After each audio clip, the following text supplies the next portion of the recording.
Welcome back again on the I Have a Vision Academy YouTube channel. In short, I Have Academy. So this is the second video in the month of May of our Neoka series. तो बिना time waste किए start करते हैं आज का पहला article. Israel ने use किया अपना आयरन डोम एयर डिफेंस सिस्टम। क्यों किया? ये है पैलेस्टीन, ये है इसराइल। दोनों के बीच में बाउंड्री का डिस्प्यूट है। और कैसी बाउंड्री का डिस्प्यूट है? ऐसी बाउंड्री का डिस्प्यूट है कि पूरा स्टेट का स्टेट क्लेम करता है Israel as well as Palestine. तो पैलेस्टीन में जो हमास का रीजन है वहाँ से मिसाइल्स दागी गई इसराइल की धरती पे, और इसराइल ने आयरन डोम अपना सिस्टम यूज़ किया जो बहुत ही ज़्यादा एफिशिएंट है इन एयर मिसाइल्स को डिस्ट्रॉय करने के लिए। तो हमको और भी कंट्रीज़ के एयर डिफेंस सिस्टम पता होने चाहिए। अमेरिका का third THAAD terminal high altitude air defence system, Russia का S-400 which India is also contemplating two by, and Israel का आयरन डोम। ये एक पिक्चरेस्क फॉर्म में है अगर आपको देखना है कैसे यूज़ होता है आयरन डोम एयर डिफेंस सिस्टम। दूसरा आर्टिकल सॉवरेन गोल्ड बॉन्ड से रिलेटेड है। देखिए, ये है गवर्नमेंट और ये है हाउस होल्ड सेक्टर। इंडिया का हाउस होल्ड सेक्टर बहुत ही इंटरेस्ट लेता है अपने पास गोल्ड रखने के लिए इन द फिज़िकल फॉर्म। क्या करेगा उसको भी नहीं पता, बस उसे रखना अच्छा लगता है। So every year government is importing huge amount of gold from outside to fulfil और to cater this particular demand of Indian households. इससे दो चीज़ें हो रही हैं, एक तो हमें इंपोर्ट करना पड़ रहा है और दूसरी चीज़ ये कुछ यूज़ नहीं हो रहा, एज एन एसेट यूज़ नहीं हो रहा, ये बस फिज़िकल अमाउंट में घरों में पड़ा हुआ है। तो दोनों प्रॉब्लम्स एक सिंगल एरो से सॉल्व करने के लिए गवर्नमेंट लाई सॉवरेन गोल्ड बॉन्ड स्कीम्स। इन स्कीम्स में क्या होगा? सबसे पहले तो इसमें जो भी घर में फिज़िकल गोल्ड है वो रखना कम कर देंगे, ऊपर से इम्पोर्ट्स कम कर देंगे। बट इसके पीछे कोई कंसेप्ट भी होगा कि ये दोनों प्रॉब्लम्स कैसे सॉल्व हो रही है। सो यस, देखिए, हाउस होल्ड को तो गोल्ड चाहिए और गोल्ड का उन्हें कुछ काम नहीं है। उन्हें बस एज एन एसेट रखना है कि बाद में जब भी गोल्ड के प्राइस हाई हो जाए तब ये उन्हें बेच के कैपिटल गेन कमाए। तो इससे अच्छा गवर्नमेंट ने बोला, लीजिए मैं आपको एक पेपर दे रही हूँ which price is pegged to the gold, इन्हीं को बोला गया बॉन्ड्स।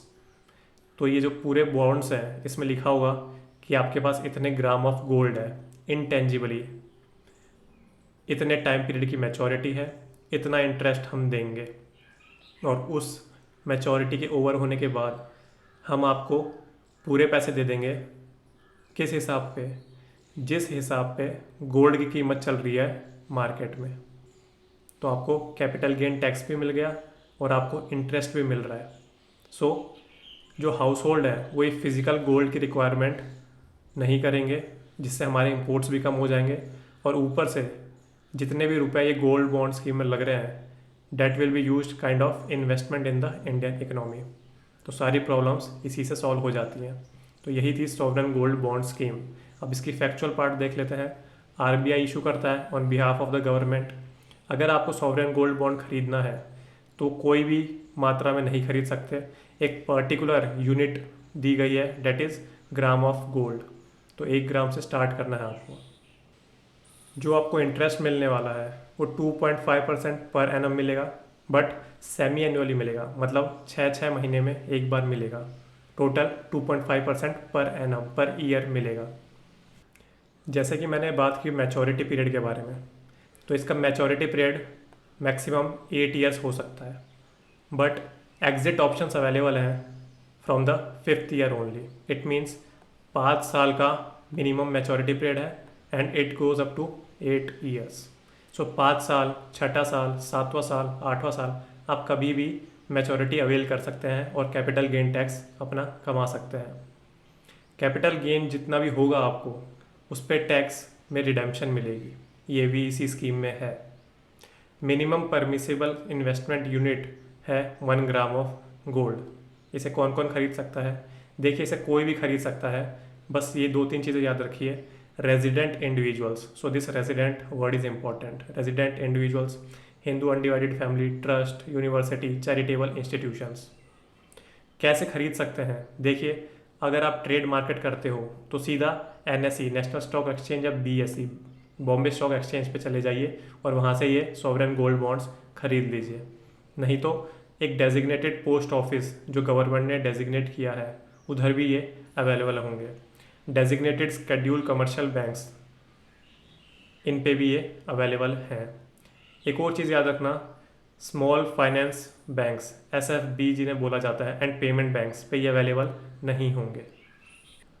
अगला आर्टिकल है Lok Sabha pass the juvenile justice care and protection amendment bill 2021।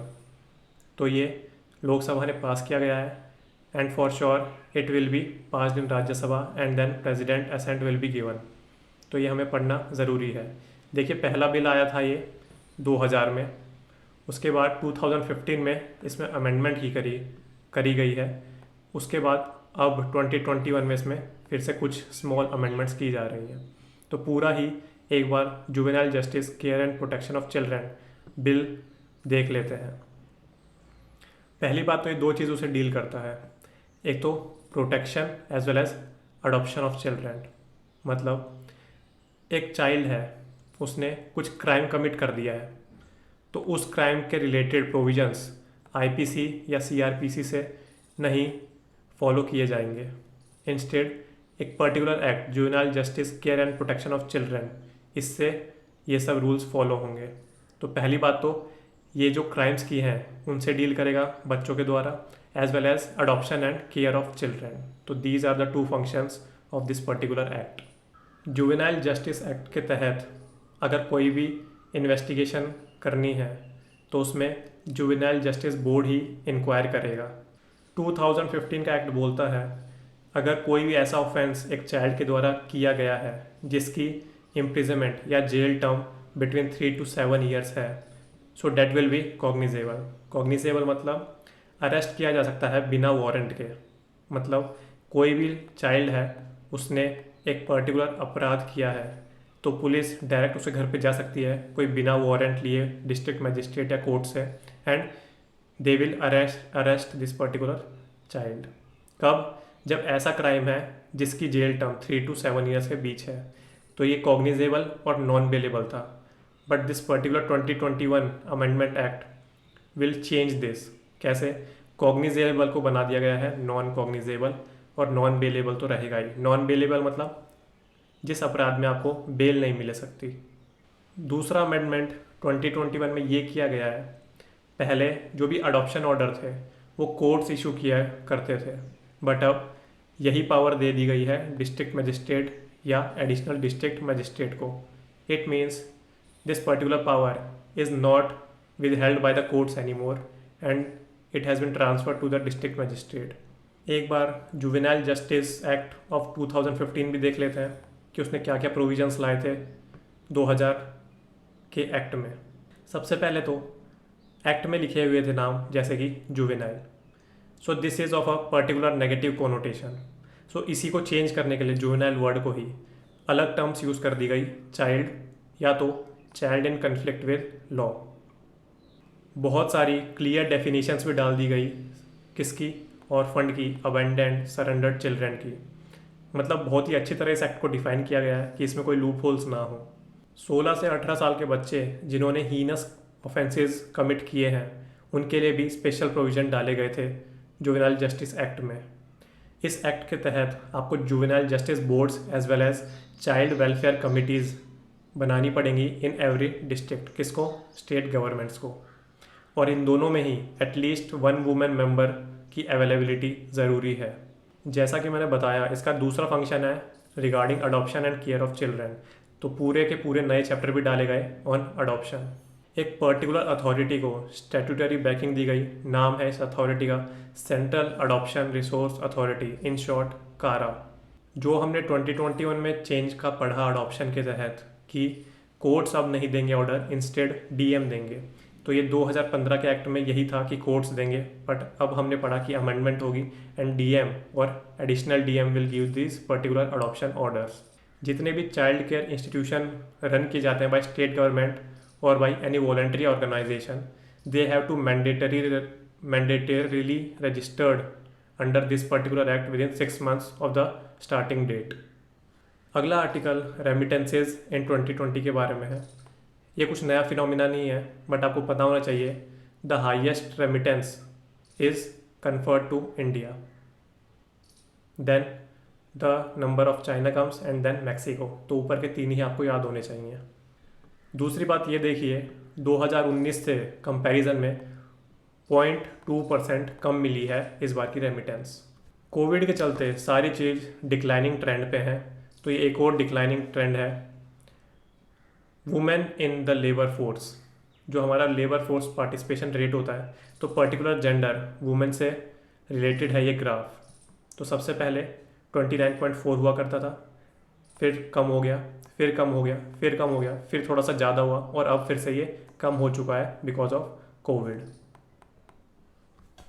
Tribes हमेशा इंडिया की रहती है न्यूज़ में, तो पूरी ट्राइब्स से एक बार जानकारी इकट्ठी करके पढ़ लेते हैं। 2011 के सेंसस के तहत जो स्केड्यूल्ड ट्राइब्स हैं हमारे इंडिया में, that constitutes 8.6% of the country's population.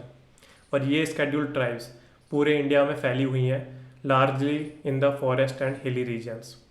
Essential characteristics देख लीजिए कम्युनिटीज़ की, which are regarded as tribes in India और scheduled tribes in India. Primitive traits, geographical isolation, distinct culture, shyness, economically backwards. Madhya Pradesh state के पास सबसे ज़्यादा population है ST की, that constitutes 14.7% and it is followed by Maharashtra which constitutes 10.1%। 2019 में एक particular prelim में क्वेश्चन आया था that there are 75 PVTGs in all over India. तो पीवीटीजीज के बारे में भी थोड़ा सा हम देख लेते हैं। Dhebar commission in 1973, this particular committee created a separate category called primitive tribal groups which later to be known as particularly vulnerable tribal groups. इसका मतलब आपके पास एक एसटी है, बट इस एसटी में भी कुछ हैं जो क्रीमी लेयर के अंडर आते हैं और कुछ हैं जो नॉन क्रीमी के अंडर आते हैं। ये पर्टिकुलर कोई डिस्टिंक्शन नहीं है, आपके समझने के लिए बता रहा हूँ। तो ये जो नॉन क्रीमी लेयर है, विच आर स्केड्यूल्ड ट्राइब्स में भी जो बहुत ही ज़्यादा स्केड्यूल्ड ट्राइब्स हैं, उनको बोला गया है पर्टिकुलरली वल्नरेबल ट्राइबल ग्रुप्स। अब थोड़ी सी ट्राइब्स देख लेते हैं इंडिया की। These are some particular important tribes which you have to remember. Telangana की चेंचूस, उड़ीसा की बोंडा, खोन्स, संथाल्स, सिक्किम की भूतियास एंड लेपचास, अंडमान एंड निकोबार की सेंटिनलीज, शोम्पेंस, जरावाज, अरुणाचल प्रदेश की Monpa. This is very important and you have to remember it. PM Kisan scheme news में थी, फुल फॉर्म देख लीजिए, प्रधानमंत्री किसान Samman Nidhi, that is PM किसान। देखिए यूबीआई का कंसेप्ट आपने पढ़ा होगा, universal basic income. It means कि जितने भी सिटीजन्स हैं एक पर्टिकुलर कंट्री के, उन सबको फंड्स बांट दो। इसका मतलब पैसे दे दो एक पर्टिकुलर अमाउंट से एक्स। तो इससे क्या होगा कि जो भी कमाता है या ना कमाता है, आप किसी में भेदभाव नहीं कर रहे और सबको एक पर्टिकुलर लिविंग वेजेस दे रहे हो ताकि वो अच्छे से ज़िंदगी अपनी व्यतीत कर पाए। इसी का एक छोटा वर्जन है PM Kisan. So it is a first universal basic type of scheme. पूरी स्कीम इम्प्लीमेंट नहीं करी गई है, it is a type of this particular concept. क्यों? क्योंकि हम सारे किसानों को irrespective of the size of their land holdings we will give them a particular wage. मान लीजिए एक्स है और ये एक्स की वैल्यू क्या है 6000 पर ईयर। तो यही 6000 रुपये को बोला गया है यूनिवर्सल बेसिक इनकम, जो कि हम 3 बार में देंगे इन अ ईयर।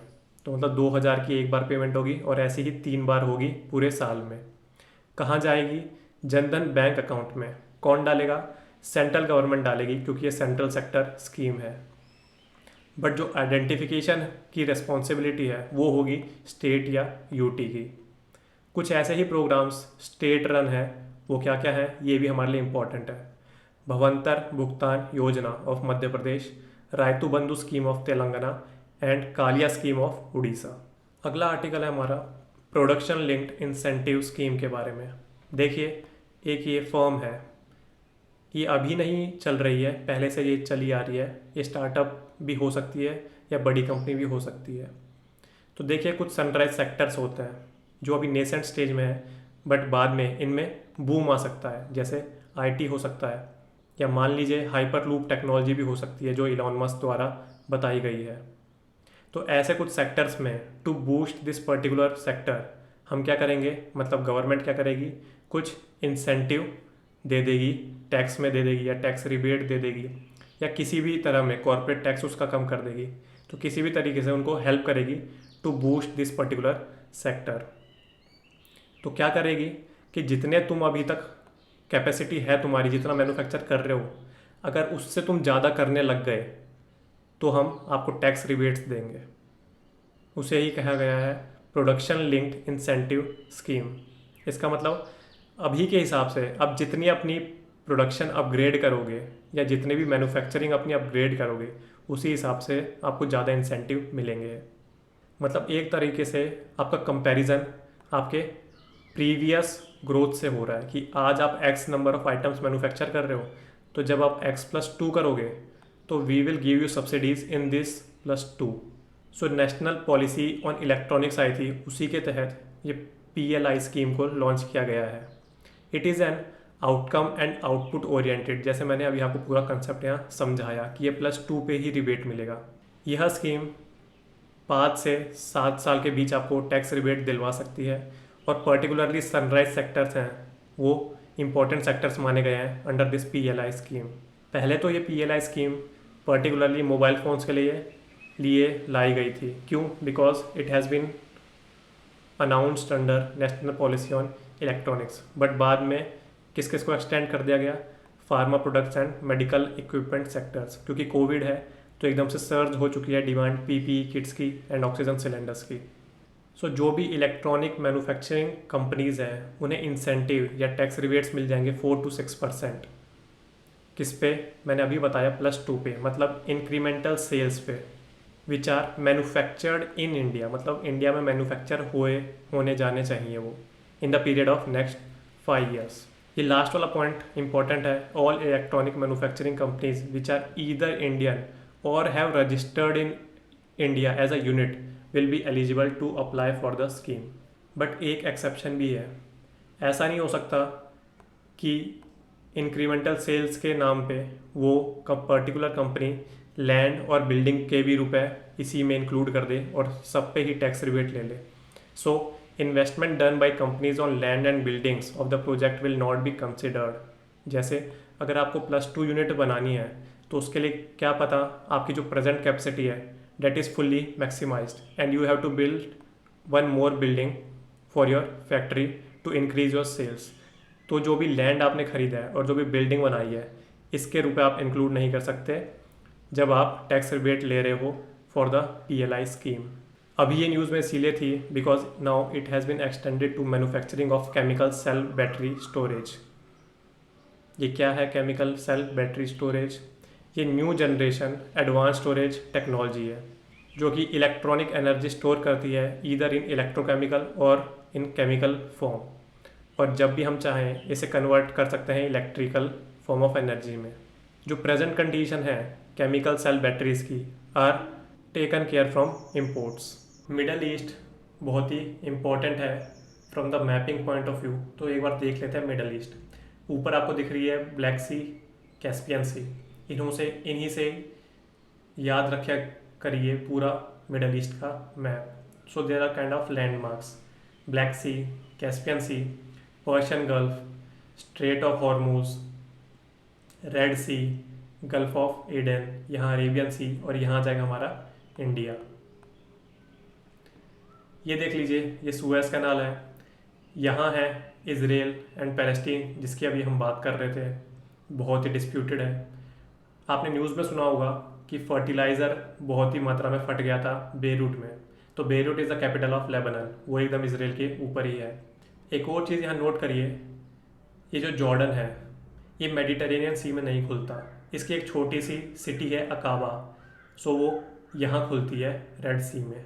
ये देखिए इराक भी मेडिटेरेनियन सी में नहीं खुल रहा, instead it is opening its border in Persian gulf. इस पर्टिकुलर रीजन को पूरे को अरेबियन पेनिनसुला कहा जाता है। इसमें कौन कौन सी कंट्री हैं? इराक है, जॉर्डन है, Saudi Arabia, Yemen, Oman, UAE. ये जो स्ट्रेट ऑफ हॉर्मूज है इधर, ये देखिए किसके बीच में है, ईरान। और यहाँ यूएई लग रहा होगा, बट ओमान का एक छोटा सा पार्ट यहाँ है, तो ये ईरान और ओमान के बीच में स्ट्रेट ऑफ हॉर्मूज आता है। सुएज कनाल को देख लीजिए, ये है पर्टिकुलर सुएज कनाल, और इस पार्ट ऑफ इजिप्ट को बोलते हैं सिनाई पेनिनसुला। ये दोनों में आता है, अफ्रीका में भी एज वेल एज एशिया में भी। अगला आर्टिकल है special window for affordable and mid income housing. देखिए बहुत सारे प्रोजेक्ट ऐसे होते हैं जो रेरा रजिस्टर्ड होते हैं, रियल स्टेट रेगुलेटरी अथॉरिटी के अंडर। तो ये रियल स्टेट संभालती है, ये स्टैट्यूटरी बॉडी है। तो इसके अंडर बहुत सारे हाउसिंग प्रोजेक्ट्स होते हैं जो कंप्लीट नहीं किए जा सकते because there is non availability of funds. तो इन्हीं को पूरा करने के लिए, जो कि अपने बहुत ही कंप्लीशन स्टेज पे है, उन्हें थोड़े से फंड मिल जाए तो ये पूरा घर पूरा बन सकता है। घरों की कंप्लीशन के लिए ये पर्टिकुलर स्वामी स्कीम लॉन्च करी गई है। इसका इन्वेस्टमेंट मैनेजर बस आप देख लीजिए, SBI कैप, मतलब एक तरह से SBI है। तो आपको इतना ही याद करना है, ज़्यादा डिटेल में जाने की ज़रूरत नहीं है। ये है पर्टिकुलर मैप अफ़गानिस्तान का, और इसमें हेलमंड प्रोविंस बहुत ही न्यूज़ में था। क्यों? जैसा कि आपको पता है USA की ट्रूप्स यहाँ से जाने वाली है और तालिबान का कब्ज़ा धीरे धीरे स्टार्ट हो रहा है, तो इसीलिए ये Helmand province of Afghanistan was in news. अगला न्यूज़ मीटियोर्स के बारे में है। तो पहले थोड़ा सा इन तीनों में डिफरेंस देख लेते हैं, मीटियोराइट्स, मीटियोर एंड मीटियोराइट।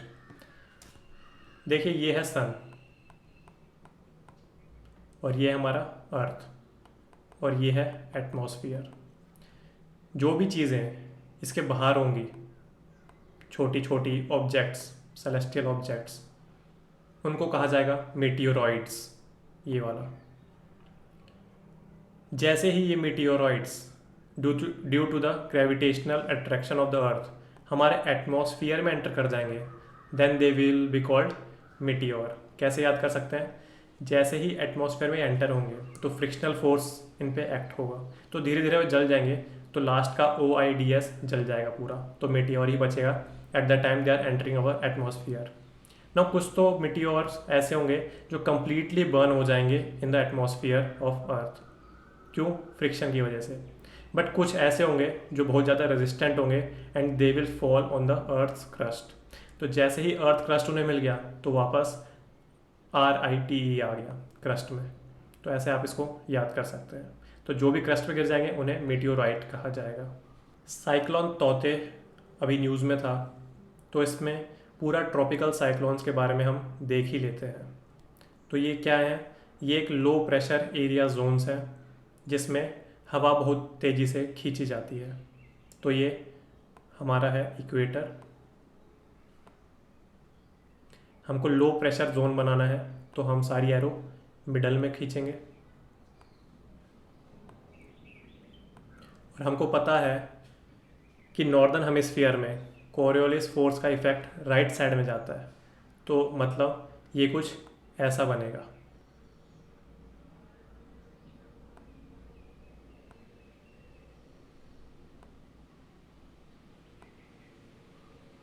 तो इसका मतलब ये पूरा ऐसा डायग्राम बनेगा। साइड में बना देते हैं।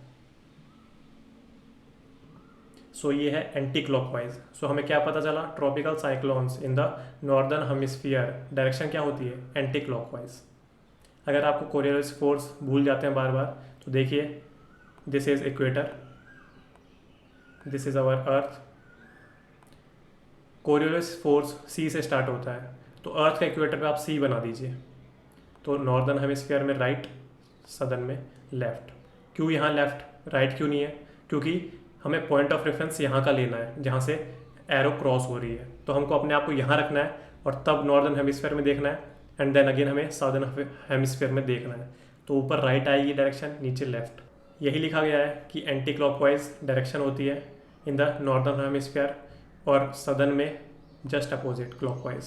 सो there can be two types of cyclones, tropical as well as extra tropical.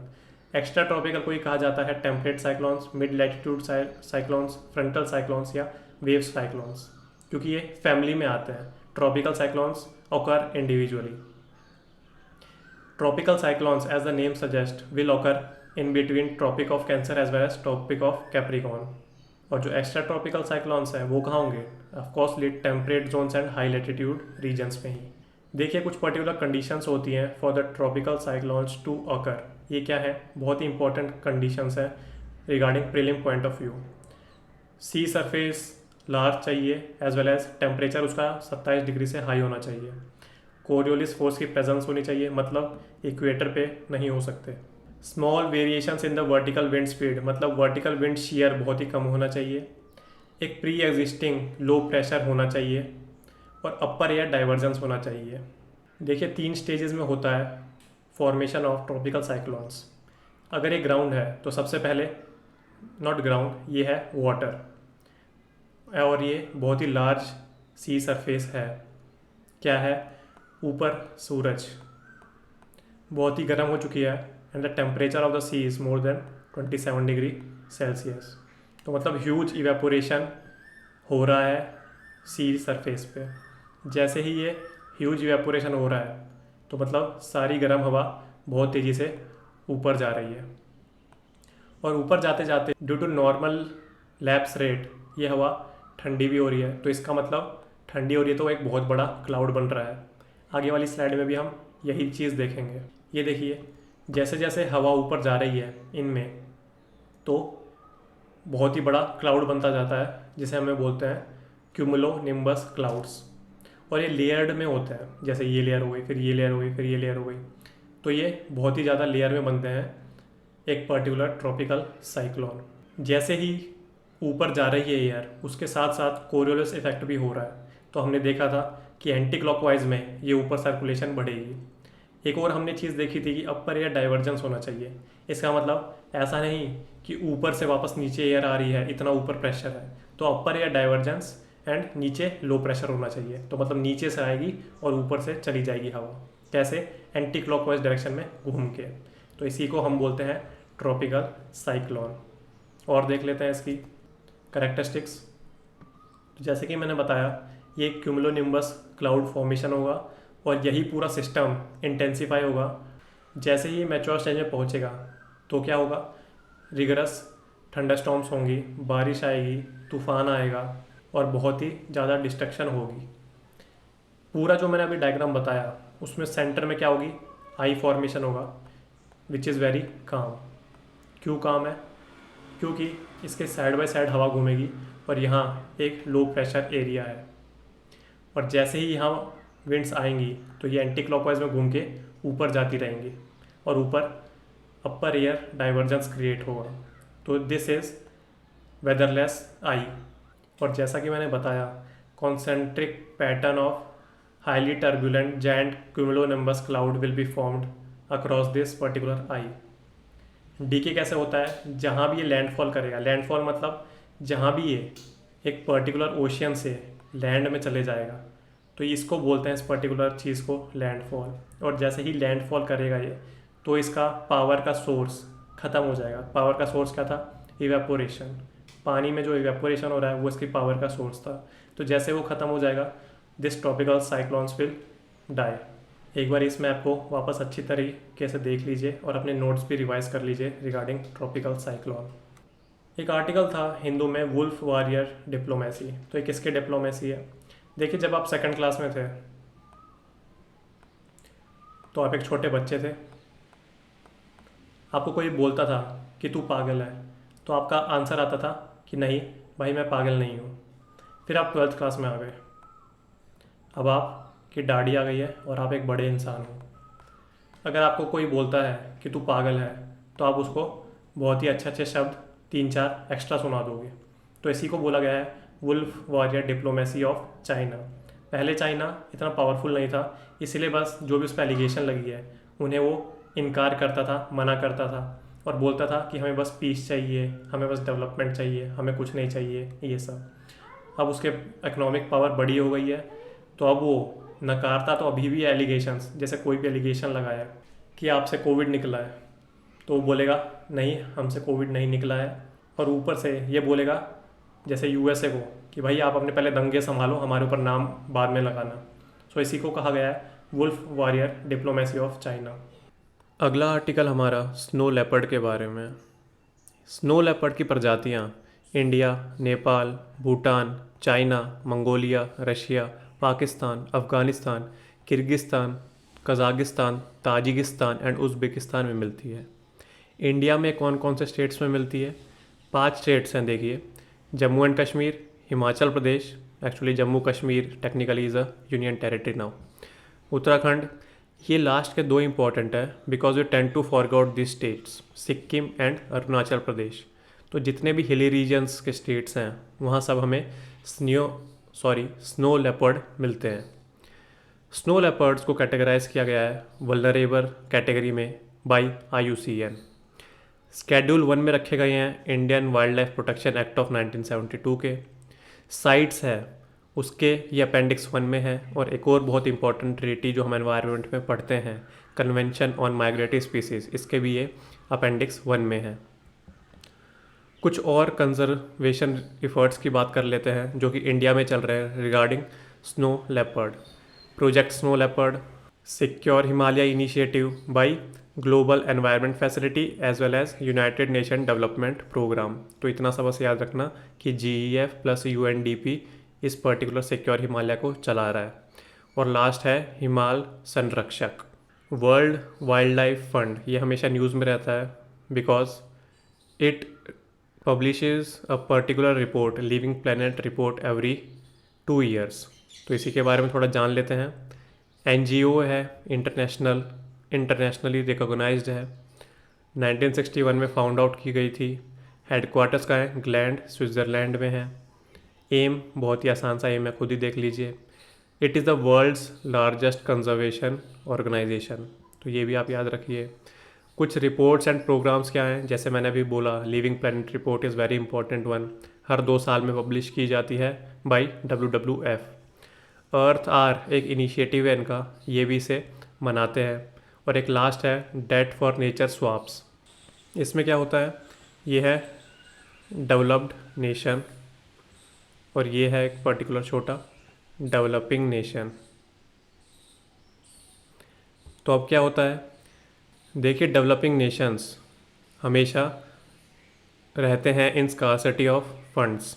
तो ये क्या करते हैं, जो डेवलप्ड कंट्रीज़ हैं उनसे बोरो करते हैं funds regarding various purposes and projects.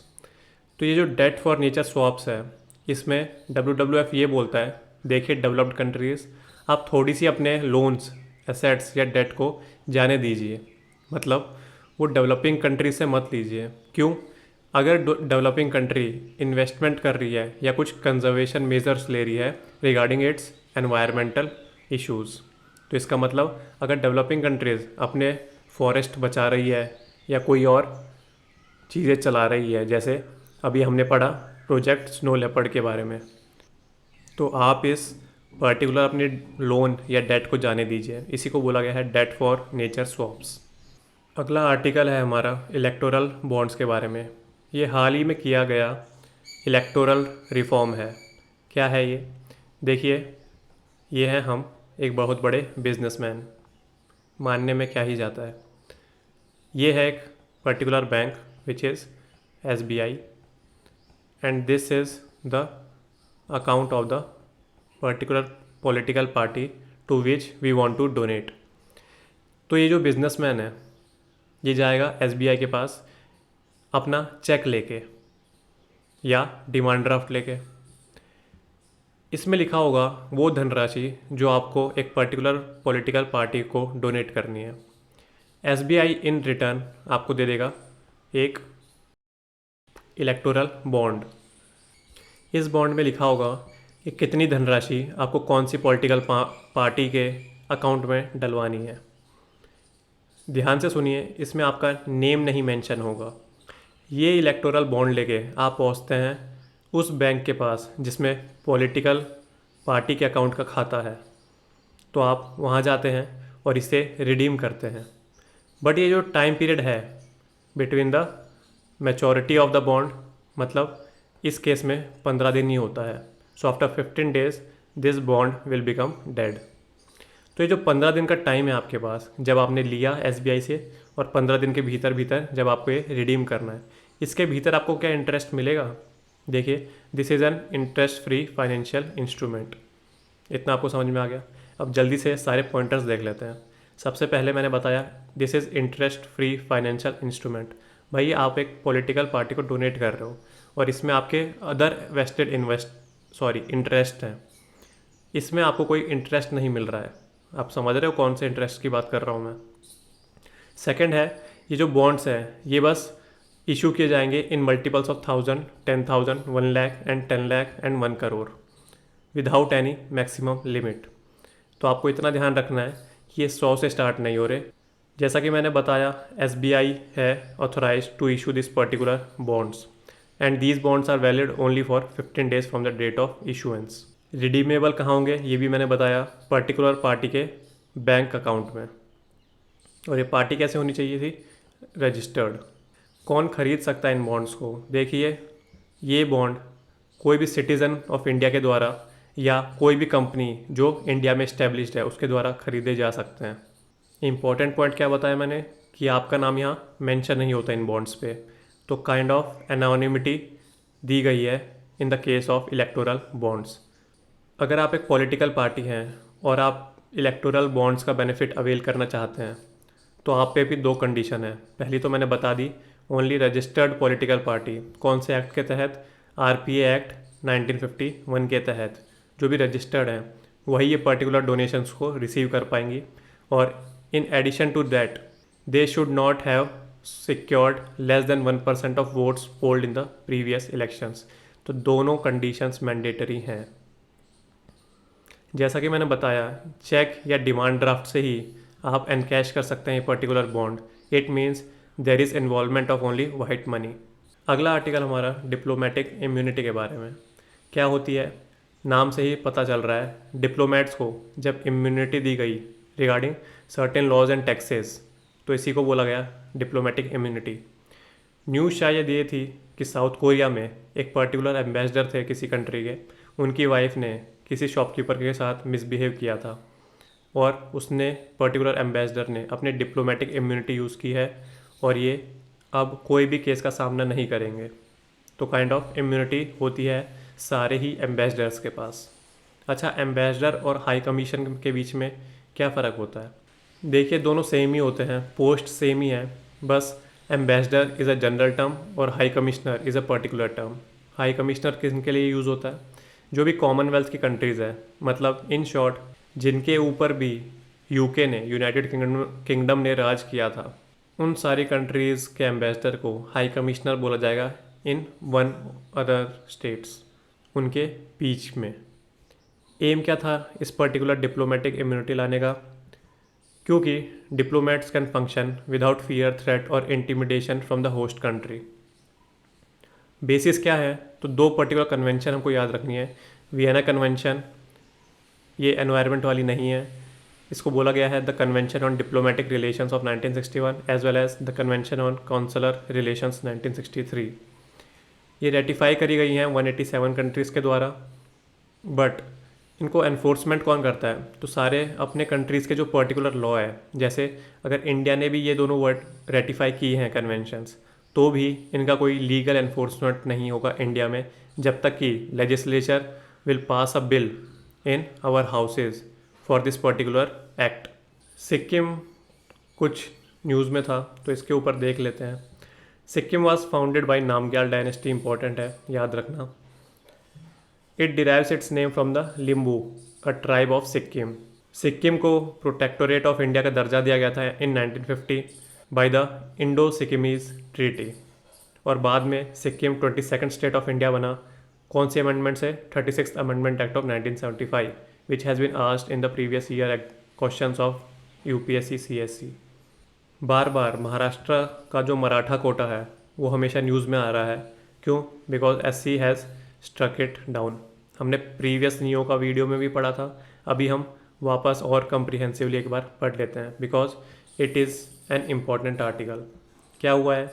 Maharashtra government ने एक पर्टिकुलर एक्ट लाके socially and educationally backward classes act के तहत मराठा कम्युनिटी को रिजर्वेशन दे दिया था, बट बाद में SC ने, सुप्रीम कोर्ट ने इस पर्टिकुलर रिजर्वेशन को रिजेक्ट कर दिया गया है। क्या क्या रूलिंग्स दी गई हैं वो देख लेते हैं। पहली बात, कोर्ट ने ये ऑब्जर्व किया, जो ये particular Maratha community in Maharashtra है, it did not constitute a socially as well as educationally backward class. Second चीज़, जो इंदिरा सोहानी केस में आया था या मंडल केस में आया था, कि supreme court has set a particular benchmark of 50%, a ceiling of 50% in the total reservation criteria, तो उसको भी ये ब्रीच कर रहा है। तीसरा जो कि हमने पढ़ा, NCBC, national commission on backward classes, इसको एक कॉन्स्टिट्यूशनल दर्जा दिया गया था, आई थिंक 102nd अमेंडमेंट के तहत। तो तब भी स्टेट ने नाराज़गी जाहिर की थी कि आप इसे कॉन्स्टिट्यूशनल स्टेटस तो दे रहे हैं, बट आने वाले दिनों में ऐसा ना कर दे सुप्रीम कोर्ट कि it will interpret the constitution provisions in such a way that our power to recognise a class, a backward class, will go away. तो वही किया है सुप्रीम कोर्ट ने। हालांकि 2 जजेस ने डिसेंट दिया इस वाले मामले पे, बट मेजॉरिटी रूल चलता है। तो क्या कहा कोर्ट ने? कोर्ट ने कहा state government has no independent power to declare a group as a backward class.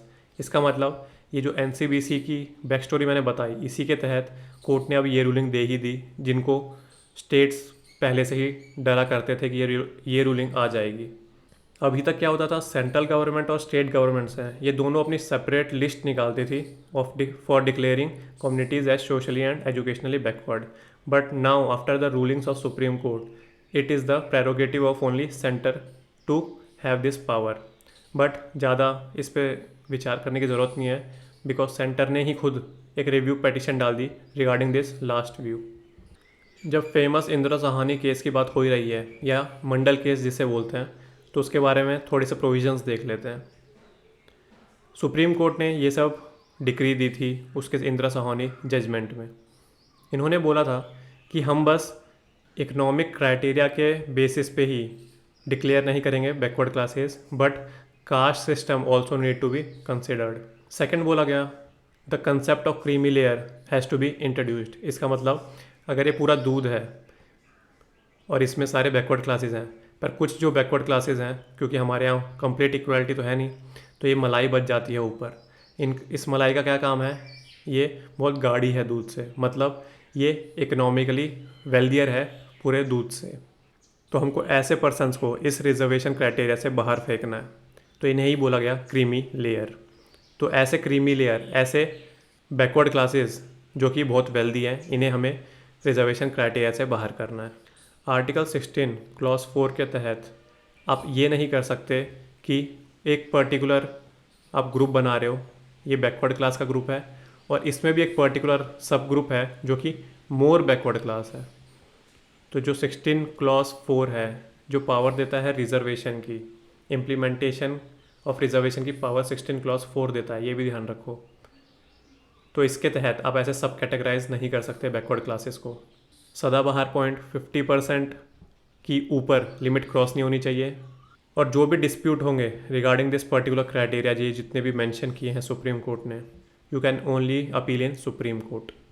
हमने कुछ और भी देखे थे सुप्रीम कोर्ट की rulings in the previous video of न्योका सीरीज़, तो वो आई थी M Nagaraj versus Union of India case में, जो 2006 में था। इसमें कोर्ट ने क्या बोला, बैकवर्ड क्लासेस जो हैं, मतलब SC और ST है, should be socially as well as educationally backward. ऐसा नहीं बस कास्ट के नाम पे ही आप उन्हें रिजर्वेशन ग्रांट कर रहे हो, नहीं, कास्ट प्लस बैकवर्डनेस अब आप ग्रांट कर सकते हो। SC ST अगर एक पर्टिकुलर पब्लिक एम्प्लॉयमेंट में पहले से ही बहुत ही ज़्यादा संख्या में, तो आप रिजर्वेशन ग्रांट नहीं कर सकते। It means SC and ST in public employment is not adequately represented, तभी उन्हें ये पर्टिकुलर रिजर्वेशन कोटा मिलेगा। और लास्ट में, it shall not affect the overall efficiency in the administration. मतलब पिछले वीडियो में बताया था मैंने कि एक ऐसा नहीं है आप रिजर्वेशन दे रहे हो और पर्टिकुलर जितने भी स्टूडेंट्स हैं जो भी एलिजिबल हैं उनको रिजर्वेशन कोटा में एडमिशन दिला रहे हो जॉब्स में या एजुकेशनल इंस्टीट्यूशंस में। नहीं, ऐसा नहीं होगा। एक पर्टिकुलर प्रोसीजर फॉलो किया जाएगा। इसका मतलब UPSC का एग्ज़ाम आप लिखोगे, हर एक बच्चे को लिखना पड़ेगा, और उसके बाद ही उनकी कट ऑफ हम कम कर देंगे, बट ये एग्ज़ाम इज़ मैंडेटरी। अगला आर्टिकल है हमारा प्रधानमंत्री स्वास्थ्य सुरक्षा योजना के बारे में। ये सेंट्रली स्पॉन्सर्ड स्कीम है, 2003 में लाई गई थी। क्या है ऑब्जेक्टिव्स? देखिए, दो ऑब्जेक्टिव्स हैं। एक तो टर्शरी हेल्थ केयर सर्विसेज को प्रोवाइड करना, उनको सुधारना, और दूसरा है मेडिकल एजुकेशन की क्वालिटी में सुधार लाना। किसके अंडर आती है ये प्रधानमंत्री स्वास्थ्य सुरक्षा योजना? This is very important, ministry of health and family welfare, क्योंकि ये लॉजिक से नहीं जाता, पर यही है करेक्ट आंसर। ऑब्जेक्टिव्स मैंने जैसे बताया, टार्चरी हेल्थ केयर सर्विसेज, तो एम्स आते हैं इनके अंडर, और यही है इसका एक particular objective, setting up of AIIMS like institutions all over India. Second क्या बताया मैंने? मेडिकल एजुकेशन की क्वालिटी में सुधार लाना, तो यही लिखा है, upgradation of government medical colleges in various states. कुछ और इनिशिएटिव्स देख लेते हैं रिगार्डिंग हेल्थ सेक्टर। प्रधानमंत्री स्वास्थ्य सुरक्षा निधि, हमारे देश में हेल्थ एंड एजुकेशन सेस लगता है। अब ये हेल्थ एंड एजुकेशन सेस क्या होता है? देखिए, इतना सब डिटेलिंग तो हम अपने पर्टिकुलर कोर्स में ही देखेंगे, अगला कोर्स इकोनॉमी का ही आएगा। तो ये जो हेल्थ एंड एजुकेशनल सेस होता है ना, इसका जो जितना भी अमाउंट कलेक्ट किया जाता है बाय वेरियस पर्सन, वो एक फ़ंड में जाता है, और ये फ़ंड नॉन लैप्सेबल है। मतलब नॉन लैप्सेबल, इसका मतलब ऐसा नहीं है कि ये टर्म के एंड या फाइनेंशियल ईयर के एंड में ये वापस पूरा ख़त्म हो जाएगा, ऐसा नहीं है। इसमें अगले साल जो भी धनराशि होगी इसमें ऐड अप हो जाएगी, और फिर ये फ़ंड को हम लगाएंगे कहाँ? Of course lead development of health as well as medical education में। अगली है पीएम आत्मनिर्भर स्वस्थ भारत स्कीम। आत्मनिर्भर भारत आपने सुना है, तो उसी के अंडर ये आत्मनिर्भर स्वस्थ भारत स्कीम है। ये यूनियन बजट 2021-22 में ही अनाउंस हुई है, मतलब बहुत ही रिसेंटली है। एम क्या है? कुछ ज़्यादा बड़ा नहीं है, development of capacities of primary, secondary as well as tertiary health care system. अगला है Ayushman Bharat, the famous one. Two pronged approach है। क्या करेंगे? पहले तो क्रिएट करेंगे हेल्थ एंड वेलनेस सेंटर, ताकि घर घर तक हम मेडिकल सर्विसेज पहुंचा सकें। दूसरा इसका कंपोनेंट है प्रधानमंत्री जन आरोग्य योजना। इसमें क्या होगा? इसमें जो पुअर फैमिलीज़ हैं या जो वल्नरेबल फैमिलीज़ हैं, उन्हें फाइनेंशियल रिस्क से बचाएंगे regarding their health and welfare. तो क्या करेंगे हम कि जो out of the pocket expenditure होता है उनका महंगे ऑपरेशंस में रिगार्डिंग देयर हेल्थ, तो वो हम उन्हें सहायता देंगे, एक कवर प्रोवाइड करेंगे, ताकि उनका out of the pocket expenditure ना हो। तो कौन देगा सब? ये देगी गवर्नमेंट। अगली है नेशनल हेल्थ पॉलिसी ऑफ 2017। इसका एम कुछ ज़्यादा बड़ा नहीं है, to provide health care in an assured manner to all, बस इतना ही याद रखिए।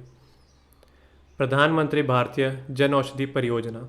जन औषधि मतलब मेडिसिन्स, तो मेडिसिन है कौन सी? जेनेरिक ड्रग्स, नो की रियल ड्रग्स। इन्हें एक लेस एक्सपेंसिव रेट पे बेचा जाएगा टू द कस्टमर्स। लास्ट है नेशनल हेल्थ मिशन। 2013 के पहले दो स्कीम थी, national rural health mission as well as national urban health mission, तो इन्हीं दोनों को सब्ज्यूम कर दिया गया नेशनल हेल्थ मिशन के अंडर। अगला आर्टिकल हमारा इलेक्ट्रॉनिक वे बिल के बारे में है। देखिए, मान लीजिए आप एक होलसेलर है and you want to commute your goods to an other place, मान लीजिए बी के पास। तो यहाँ जो आपको डिस्टेंस कवर करनी है, और अगर आपको अपने गुड्स भी ले जाना है, तो ये आप नॉर्मल प्रोसीजर से नहीं ले जा सकते। क्यों? बिकॉज यहाँ एलिमेंट ऑफ बिजनेस इन्वॉल्व है, और जहाँ बिजनेस इन्वॉल्व है वहाँ गवर्नमेंट इन्वॉल्व है। क्यों? क्योंकि उसे अपना टैक्स चाहिए। तो ये इलेक्ट्रॉनिक वे बिल क्या है? ये जर्नी स्टार्ट करने से पहले ही आप क्या करोगे?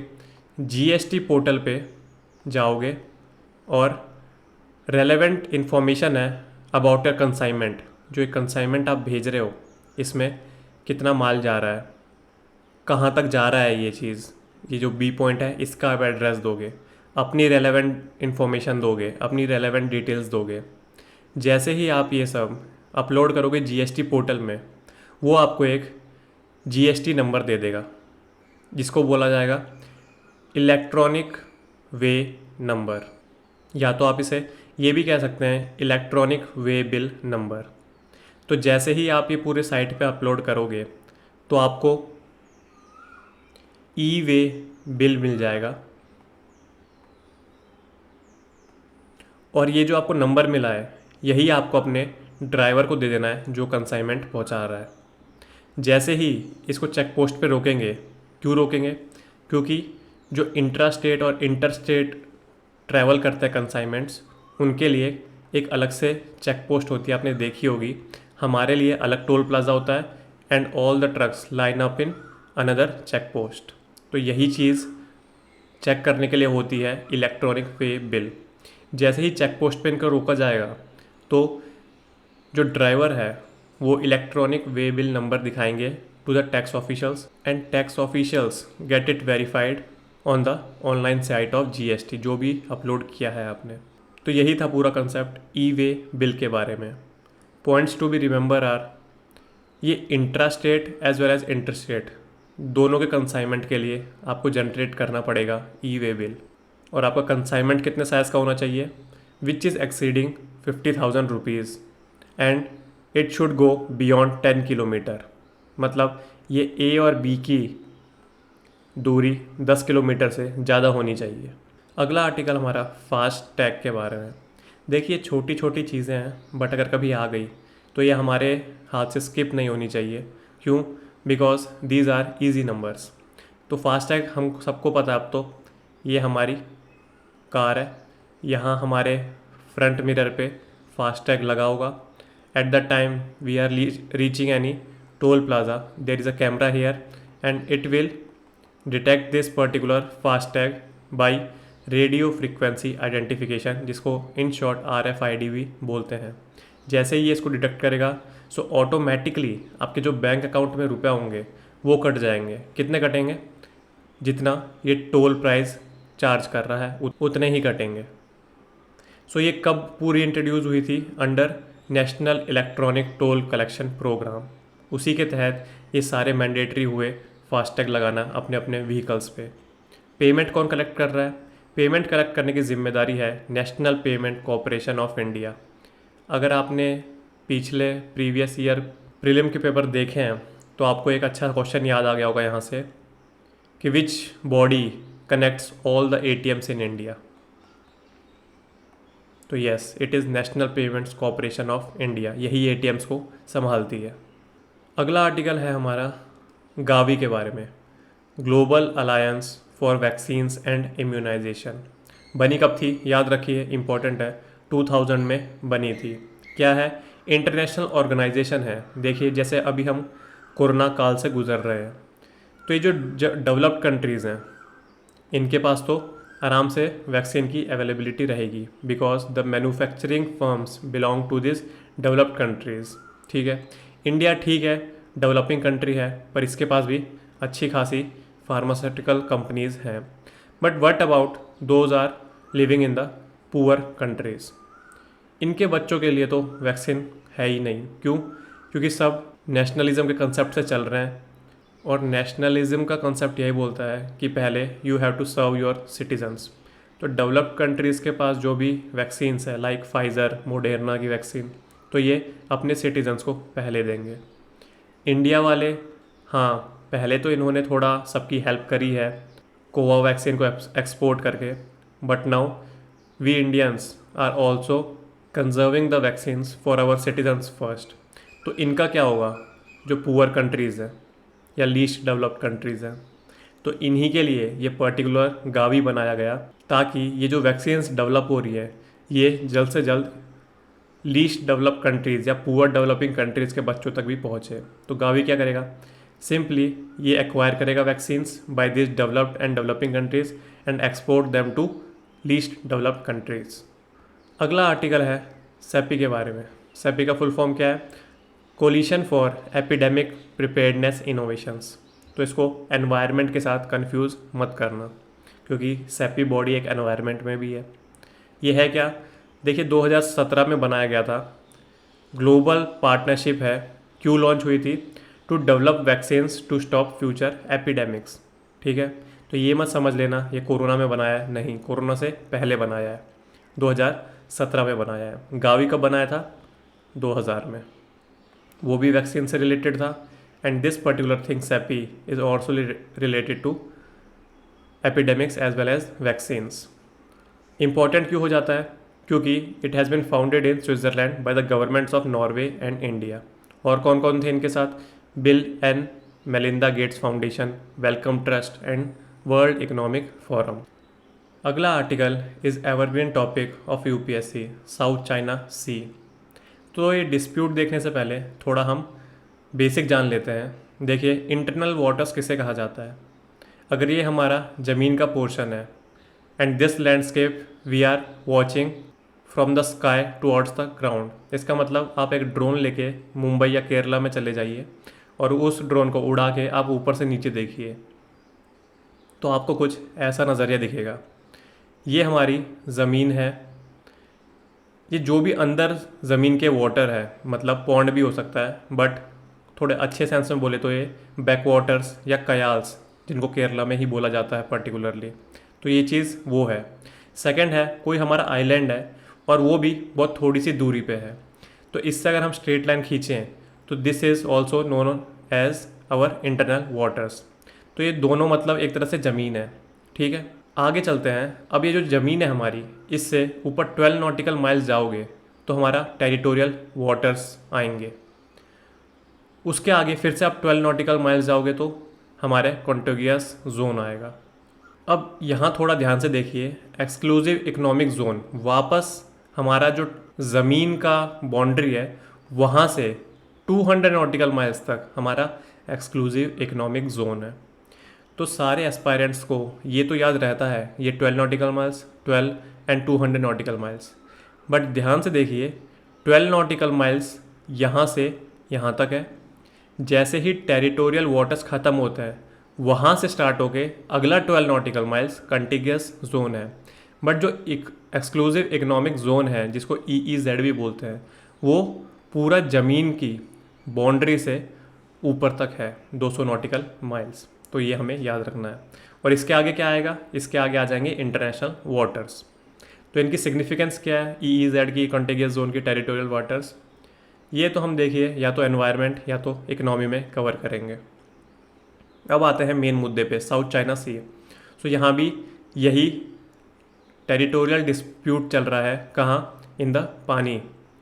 तो चाइना बोलता है, ये जो रेड रीजन दिख रहा है आपको, एक्चुअली चाइना ने इसको रिप्रेजेंट किया है 9 डैश मार के कि ये चीज़ हमारी टेरिटोरियल वाटर है, तो तभी इसे बोला गया 9 डैश लाइन। पर यहाँ और भी देश मौजूद हैं, तो इन्होंने भी नाराज़गी जाहिर की। कौन है ये? देखिए, वियतनाम आ गया इधर, यहाँ ताइवान हो गया, इधर फिलीपींस हो गया, यहाँ ब्रूनई हो गया, यहाँ मलेशिया हो गया। तो ये इन सब का टेरिटोरियल डिस्प्यूट है। कुछ फेमस आइलैंड यहाँ के, पारासेल जो कि नॉर्थ में है, उसके साउथ में स्पार्टले आइलैंड, यहाँ ऊपर आपको छोटा सा स्कारबोरो आइलैंड दिखेगा। So this is very important location regarding the territorial dispute in the South China Sea reason.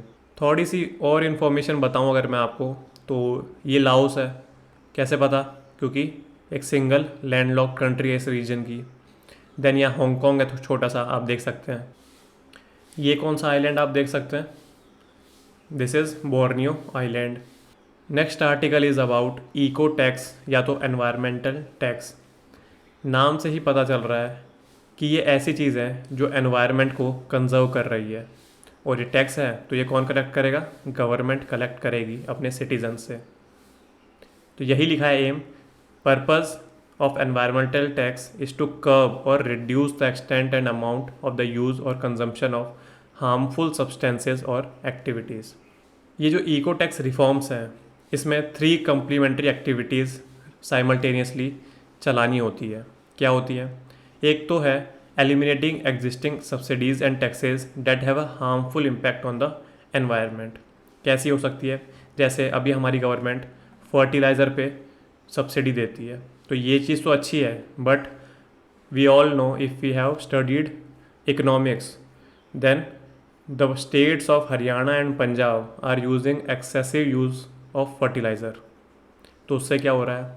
Yes, उसे भी ज़मीन को बहुत नुकसान पहुंच रहा है। दूसरा, कोल। मान लीजिए इस पे अगर इंपोर्ट पे हमारी गवर्नमेंट कुछ सब्सिडीज़ दे रही है कि कस्टम ड्यूटी माफ़ कर दे दिया और कुछ, तो this kind of subsidy is also affecting our environment. तो इनको हमें एलिमिनेट करना है।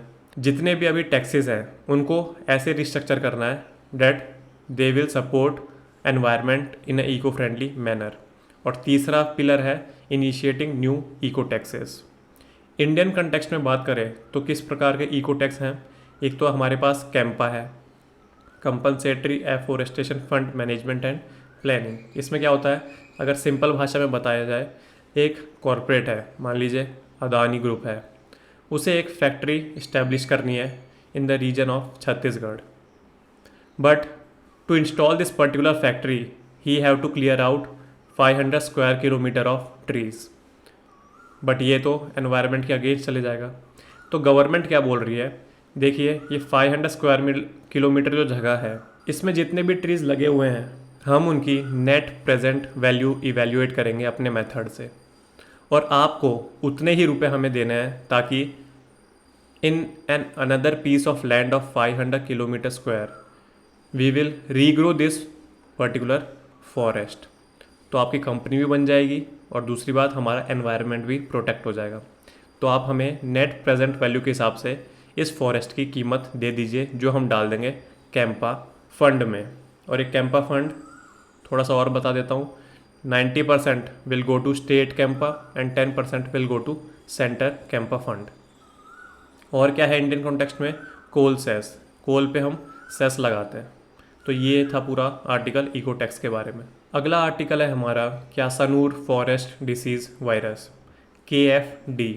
सबसे पहले तो यही याद रखिए ये वायरस से होता है, वेरी इंपॉर्टेंट। सेकेंड नंबर पे चीज़ ये याद रखिए, this is endemic to Indian state of Karnataka, मतलब ये इधर ही होता है। तीसरी चीज़ ये याद रखिए कि इसकी वैक्सीन अवेलेबल है, बट ये जब एक बार हो जाएगा तो इसका कोई पर्टिकुलर क्योर नहीं है। नेक्स्ट आर्टिकल इज़ ऑफ मनरेगा, Mahatma Gandhi National Rural Employment Guarantee Act of 2006। देखिए ये विश्व का लार्जेस्ट वर्क गारंटी प्रोग्राम है। Under this particular act the local government will provide 100 days of wage employment in rural India. ये important है, rural India. क्यों? To enhance their quality of life. ये particular thing मनरेगा comes under the Ministry of Rural Development. Why? Because this 100 days of wage employment will be provided in rural India. जितने भी beneficiaries होंगे इस पर्टिकुलर scheme के, 1/3 of them has to be women beneficiaries. जो भी wage provide करेंगे to the beneficiaries under MNREGA, वो वेज कैसे डिसाइड होगा? By the CPI agricultural labourers. तो ये आपको याद रखना है कि CPI एग्रीकल्चर लेबरर्स के इंडेक्स पे वेज प्रोवाइड करेंगे हम। और एक्ट कौन सा है? Minimum wages act of 1948। Eligibility criteria क्या है? पहला तो है must be the citizen of India. Second है आप 18 साल से बड़े होने चाहिए। थर्ड है आप एक लोकल ग्राम पंचायत में रहने चाहिए, मतलब आप रूरल एरिया में हो पर्टिकुलरली तो आप वहीं के रेजिडेंट या लोकल हाउस होल्ड होने चाहिए, तभी तो आप ग्राम सभा में एप्लीकेशन डालोगे, बिकॉज ग्राम सभा इज़ द नोडल अथॉरिटी जहाँ आप एप्लीकेशन डालोगे। और लास्ट है ये जो पर्टिकुलर मनरेगा स्कीम के अंडर होता है ये अनस्किल्ड लेबर होते हैं, ठीक है, यहाँ कोई स्किल्स रिक्वायर नहीं है। मोर ओवर बीच में कोई मीडिएटर या कॉन्ट्रैक्टर भी नहीं होता, तो सीधा आप एप्लीकेशन डालोगे फ्रॉम द ग्राम पंचायत। अगर आपको क्वालिफाई माना जाता है तो आपको 100 डेज़ का वेज एम्प्लॉयमेंट मिलेगा। ऐसा नहीं आपको बस वेज एम्प्लॉयमेंट मिलेगा, आपको काम भी करना पड़ेगा। बट अगर गवर्नमेंट काम नहीं दिलवा पा रही आपको तो आपको यस एक पर्टिकुलर वेज एम्प्लॉयमेंट बिना काम करे भी मिल सकता है। अगला आर्टिकल है फरजाद बी गैस फील्ड के बारे में। अच्छा, मुझे एक सजेशन चाहिए था, आपको न्यूज़ भी पर्टिकुलर जाननी है क्या कि व्हाट इज़ द न्यूज़? क्योंकि वो मतलब मेरे व्यू ऑफ पॉइंट से इतनी इम्पोर्टेंट नहीं होती और ये हम भूल ही जाएंगे बाद में, तो हमको पर्टिकुलरली याद रखना है कि ये किससे रिलेटेड था। तो फरसाद बी गैस फील्ड, जैसे अब इसकी पर्टिकुलर न्यूज़ है कि इंडिया को पहले टेंडर मिल गया था इस पर्टिकुलर चीज़ का, बट बाद में Iran go back on it's promise. तो हमको ये फरजाद बी गैस फील्ड याद रखनी है, कहाँ है? ईरान में। तो ये मेरे को सजेशन चाहिए था कि न्यूज़ भी आपके लिए इम्पोर्टेंट है क्या। Sunder Lal Bahuguna, recently died due to कोविड-19। तो ये क्यों फेमस थे? He was famous for the Chipko movement. It was a non violent agitation, की इम्पोर्टेंट वर्ड। 1973 में हुआ था। कहाँ? उत्तराखंड के चमोली डिस्ट्रिक्ट में। पायनियर्स कौन थे? सुंदरलाल बहुगुणा, यही न्यूज़ थी। Chandi Prasad Bhatt is another personality.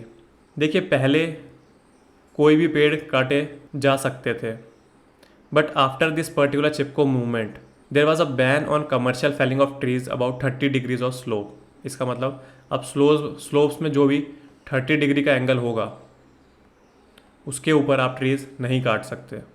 Sundarlal Bahuguna को पद्म विभूषण भी मिला हुआ है 2009 में। और ये मैंने एक्स्ट्रा इन्फॉर्मेशन डाल दिया कि ऑन द सेम लाइन्स इसका मतलब है जो भी एम था चिपको मूवमेंट का in the north, the same movement Appiko movement was going there in Karnataka. अगला आर्टिकल है हमारा protection of children from sexual offences act, famously known as POCSO act of 2012। किसके अंडर आता है? Ministry of women and child development. Very important. Children जो इसमें word use किया गया है, it means the individuals which are age below 18 years. Below 18 years को चिल्ड्रन बोला गया है और ये एक्ट जेंडर न्यूट्रल है। ठीक है, तो ऐसा नहीं है कि यहाँ कोई पर्टिकुलर वर्ड लिखा हुआ है कि गर्ल का ही सेक्सुअल ऑफेंस जब होगा तभी ये एक्ट एक्टिव हो जाएगा, ऐसा नहीं है। It is a gender neutral act. Different forms of sexual abuse are defined in this particular act. जो भी इस एक्ट के तहत कार्रवाई होगी, the case must be disposed of within 1 year time frame. इस पर्टिकुलर पॉक्सो एक्ट में amendment हुई थी 2019 में, जिसमें वेरी स्ट्रिंजेंट पनिशमेंट डाल दी गई इंक्लूडिंग द डेथ पेनल्टी। इतना ही याद रखिए।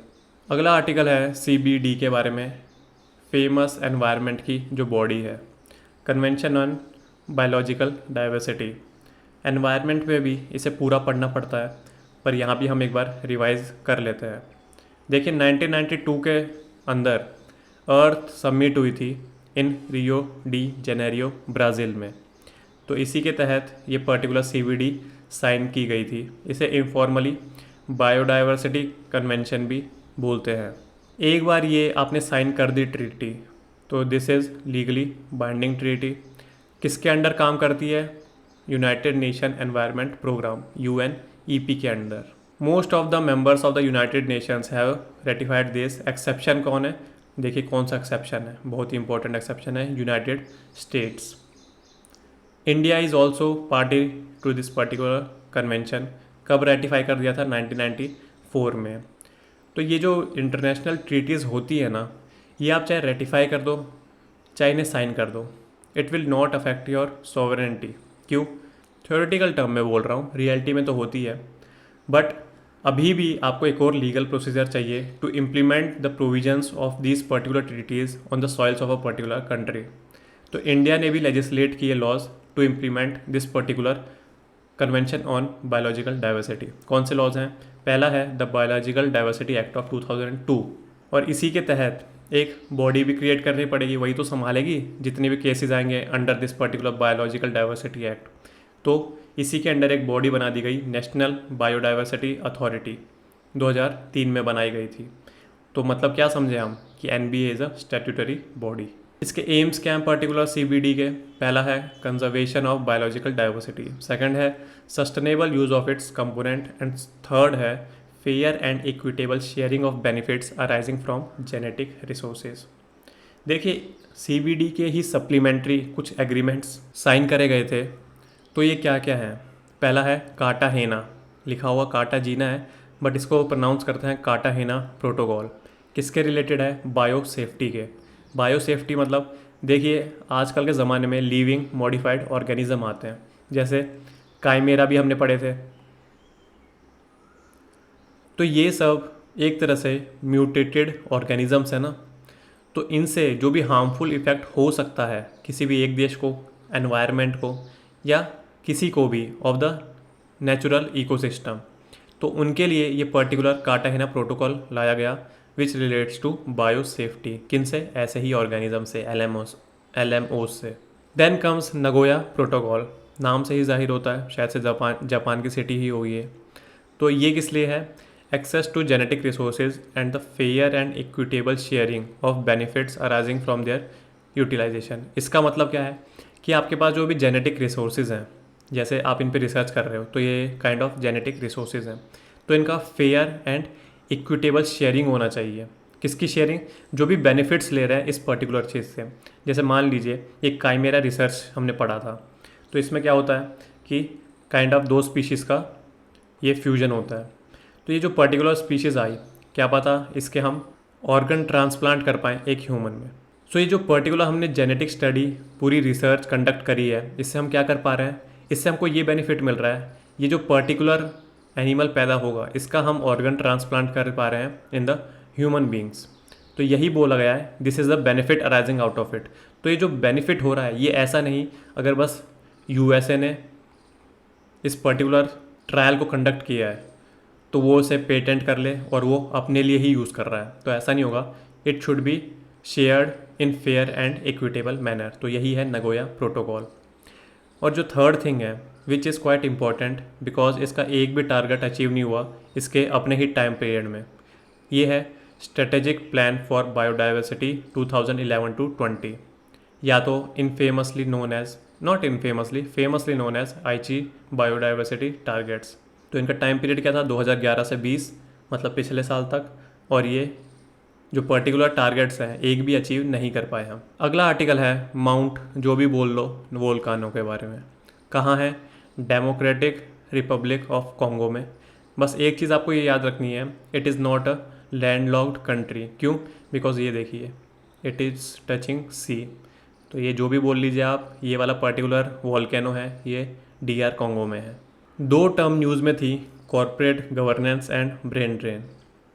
देखिए ये इतनी बड़ी कुछ टर्म है नहीं, इसके नाम में ही सब चीज़ें समझ आ जाती हैं। Corporate it means related to some private business and governance it means governing the functioning of this particular corporate.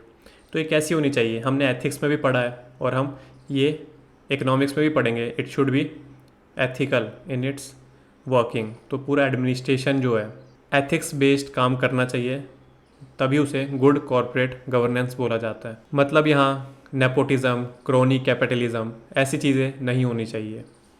तो यही पूरी डेफिनेशन है। It is the combination of rules, process, laws by which business are operated, regulated और controlled. तो अगर simple भाषा में आपको समझाना चाहूँ तो ये होते हैं owners of the company called shareholders, then comes employ, फिर आएंगे कुछ प्रोमोटर्स, देन आएंगे मैनेजर्स और लास्ट में कस्टमर्स। तो देखिए पूरी जो कंपनी चल रही है, मान लीजिए ये लिस्टेड कंपनी है तो कस्टमर्स ने भी कुछ शेयर खरीदे हैं, मैनेजर्स मैनेज करते हैं पूरी कंपनी को, प्रमोटर्स भी इनकी स्पॉन्सरशिप करते हैं, एम्प्लॉयज़ तो इसमें काम ही करते हैं और दीज आर ओनर्स। ठीक है, तो ये जो पूरी कंपनी काम कर रही है दे should not only consider the interest of share holder, जो भी ओनर है कंपनी के, ऐसा नहीं होना चाहिए। वो जो सारे स्टेक होल्डर्स इन्वॉल्व हैं इन दिस पर्टिकुलर बिजनेस, उन सबके इंटरेस्ट को एक कॉमन प्लेटफॉर्म पे रख के तब they should run this particular company. तो इसी को ही बोला गया है corporate governance. The term encompasses the internal and external factors that affect the interest of the company's stakeholders. तो स्टेक होल्डर्स कौन है? ये जितने भी मैंने आपको बताए सारे स्टेक होल्डर हैं। तो सिंपल बात ये है, बस शेयर होल्डर के इंटरेस्ट को आप मत देखिए, आप सारे स्टेक होल्डर को देखिए।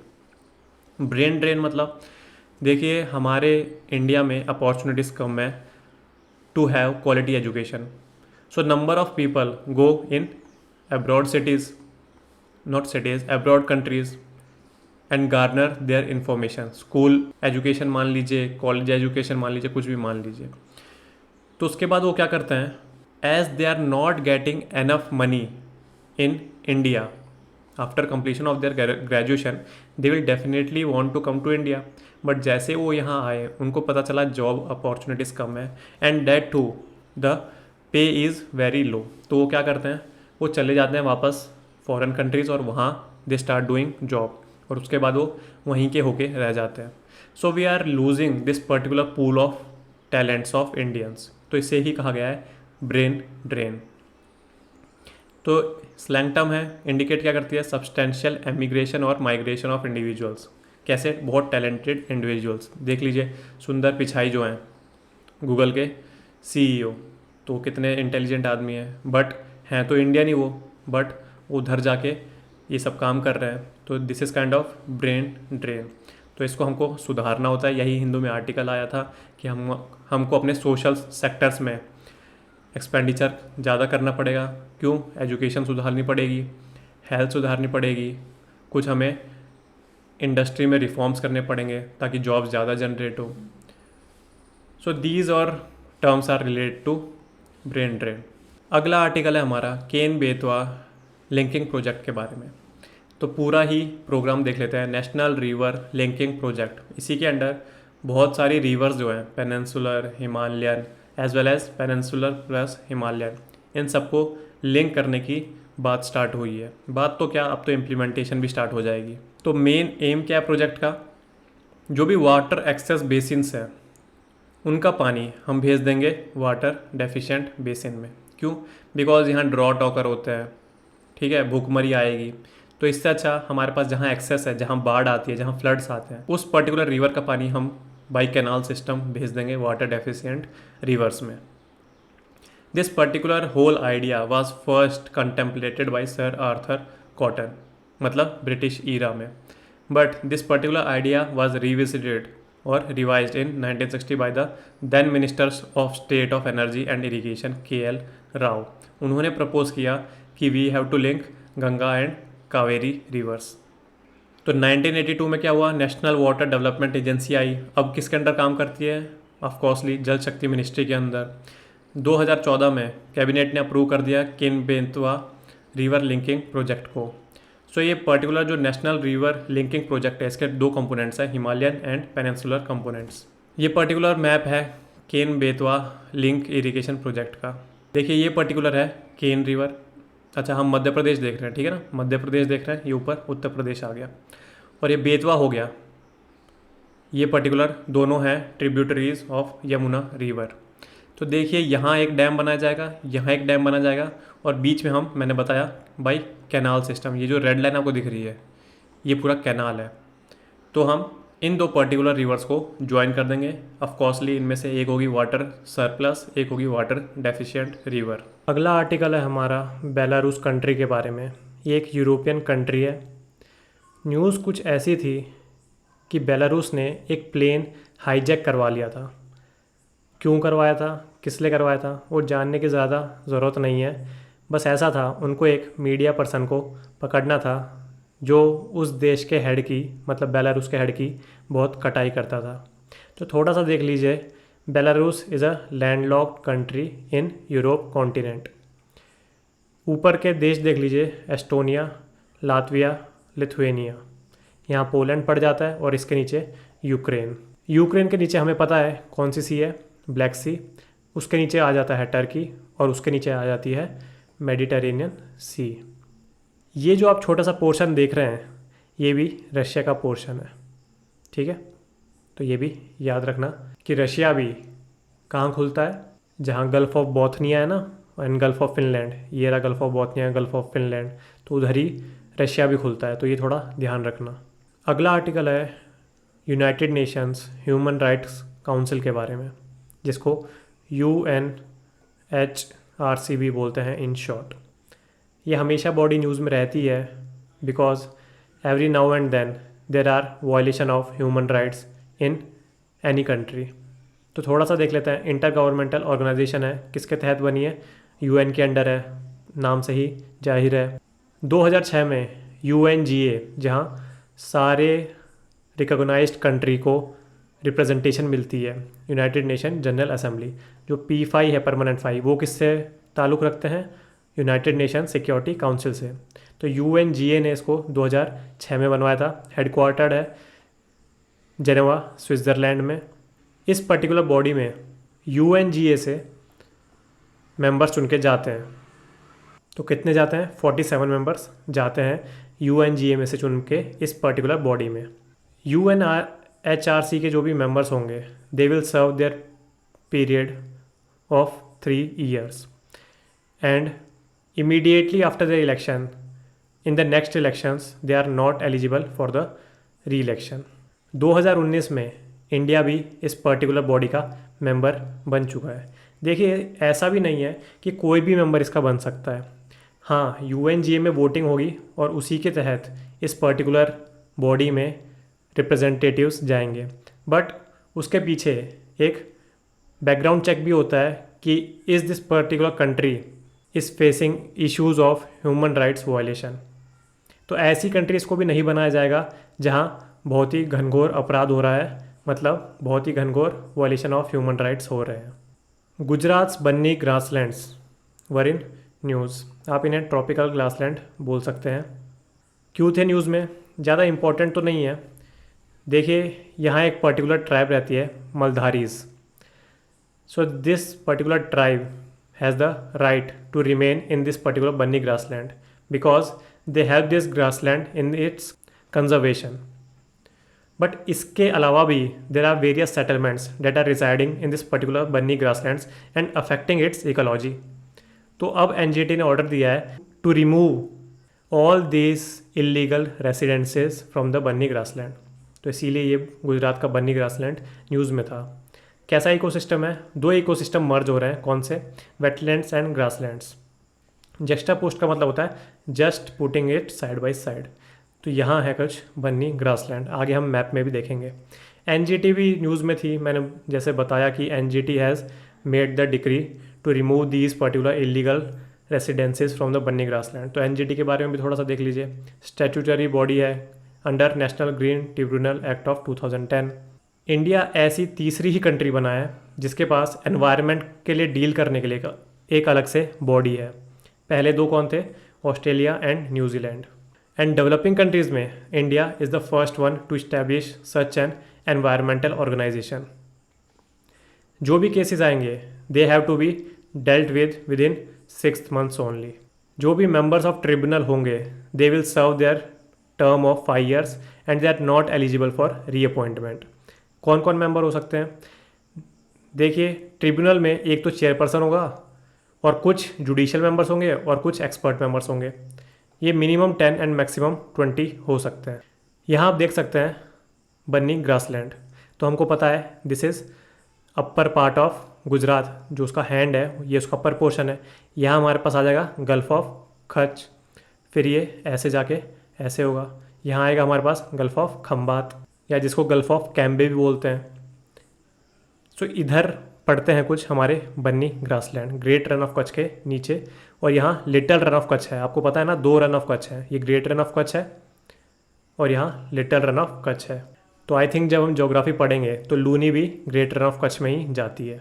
ये जैसा कि हमने देखा, there can be at least 10 and maximum 20 full time judicial members and expert members. ये जो पर्टिकुलर ट्रिब्यूनल्स होते हैं they are guided by only PNJ। PNJ हमने पॉलिटी में पढ़ा है क्या होता है, प्रिंसिपल ऑफ नेचुरल जस्टिस, जिसमें 3 होते हैं। And I think it was given by British jurist dicey, जहाँ तक मुझे याद आ रहा है। सो ये बस इसी पे गवर्न होता है। इस पे code of civil procedure apply नहीं होते, रिलैक्सेशन दी गई है।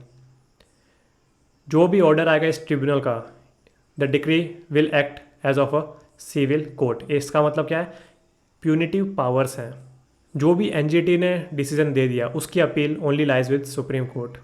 बट जैसा कि आपको पता है कि now and then we see in news that ज़्यादातर केस तो हाई कोर्ट्स पे ही चले जाते हैं।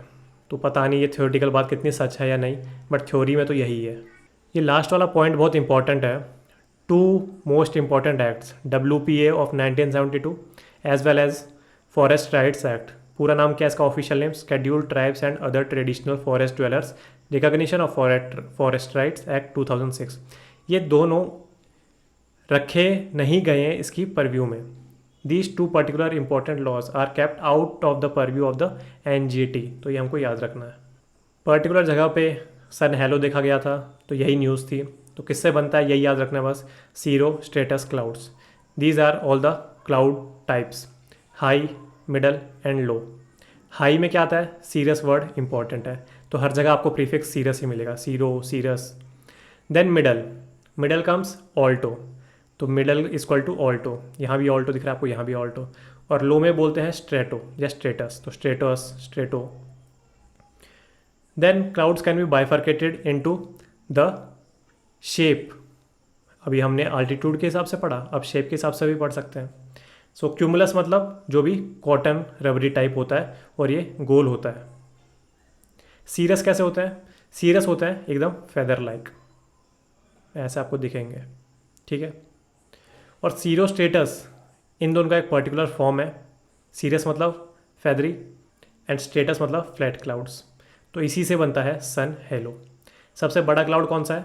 We can see in picture the most violent with the lightning cloud, cumulonimbus. Bhitarkanika national park बहुत ही इंपॉर्टेंट नेशनल पार्क है, अक्सर न्यूज़ में रहता है बिकॉज ऑफ अरीबाड़ा। क्या है ये मैंने बता चुका है, आप देख लेना अब नेट पे जाके। तो थोड़ी सी इसकी लोकेशन देख लेते हैं। देखिए ये पूरा उड़ीसा का मैप है और यहाँ इस पर्टिकुलर नेशनल पार्क की लोकेशन है। कहाँ है? केंद्रपाड़ा डिस्ट्रिक्ट ऑफ उड़ीसा में सिचुएटेड है। रामसर साइट है ये, 2002 में इसको दिया गया था ये पर्टिकुलर पोस्ट। ब्राह्मणी, बैतरनी, धर्मा, पाठशाला, ये सारी रिवर्स इसके अंदर से ही बहती हैं। सेकंड लार्जेस्ट मैनग्रोव इकोसिस्टम को होल्ड करता है ये। तो फर्स्ट लार्जेस्ट कौन सा है? कमेंट्स में बताएंगे। चलो आसानी है ये तो, सुंदरबंस है in West Bengal. We can find in this particular national park different kind of flora and fauna. Some are written here, salt water crocodile, Indian python, king cobra. ये particular term marine spatial planning, this was in news, Hindu में एक editorial था इसी पे। तो देखिए जितनी complex ये टर्म लग रही है इतनी है नहीं।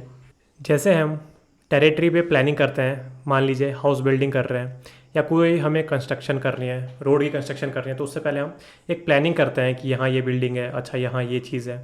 तो ऐसे ही प्लानिंग अगर हमको वाटर में करनी है तो that is called marine special planning. Human activities अगर हम एक मरीन एरिया में सारी प्लानिंग करके देखें कि ठीक है यहाँ फ़िशिंग होती है, अच्छा जी यहाँ टर्टल नेस्टिंग हो रही है तो यहाँ से हमें दूर रहना है, यहाँ फिशेज़ स्पॉनिंग करने आती है तो यहाँ से भी हमें ज़्यादा मछलियाँ नहीं पकड़नी, या big trawlers we can't allow here. तो इसी प्लानिंग को बोला गया है मरीन स्पेशल प्लानिंग। एक बार आप डेफिनेशन भी देख लीजिए। It is a public process of analysing and allocating the spatial and temporal distribution. तो इतना स्पाशियल एंड टेम्पोरल डिस्ट्रीब्यूशन से, इतना फ्रेज से डरिए मत, ये वही चीज़ बताइए जो मैंने हिंदी में बताई। Of human activities in marine areas, तो बेसिकली बस अगर ओशियन में, वाटर में हम प्लानिंग कर रहे हैं किसकी? ह्यूमन एक्टिविटीज़ की, तो उसे बोला है marine special planning. It aims to achieve ecological, economic and social objectives. अगला था मिनामाटा डिसीज़। तो ये एक पर्टिकुलर मिनामाटा बे है जापान में, वहाँ से इसका ओरिजिन है। किससे होती है? मिथाइल मर्क्यूरी पॉइजनिंग से। तो हमको क्या पता होना चाहिए कि मर्क्यूरी से मिनामाटा डिसीज़ होती है। जैसे ब्लू बेबी सिंड्रोम किससे होता है? नाइट्रेट से। कैसे याद रखोगे? याद है ना एक गाना है BBM, ना कर मुझे तंग, तो वही वाला गाना यहाँ लगा लेना, बस ये कर देना BBN। तो ब्लू बेबी सिंड्रोम नाइट्रेट से। कैडमियम से क्या होती है? Itai itai. ये सब न्यूज़ में नहीं था पर हम एनवायरनमेंट में पढ़ते हैं। तो कैडमियम में भी आई है, इटाई इटाई में बहुत सारे आई हैं, तो इससे आपको ये याद हो जाएगा। M से मर्क्यूरी से मिनामाटा डिसीज़ याद हो जाएगी।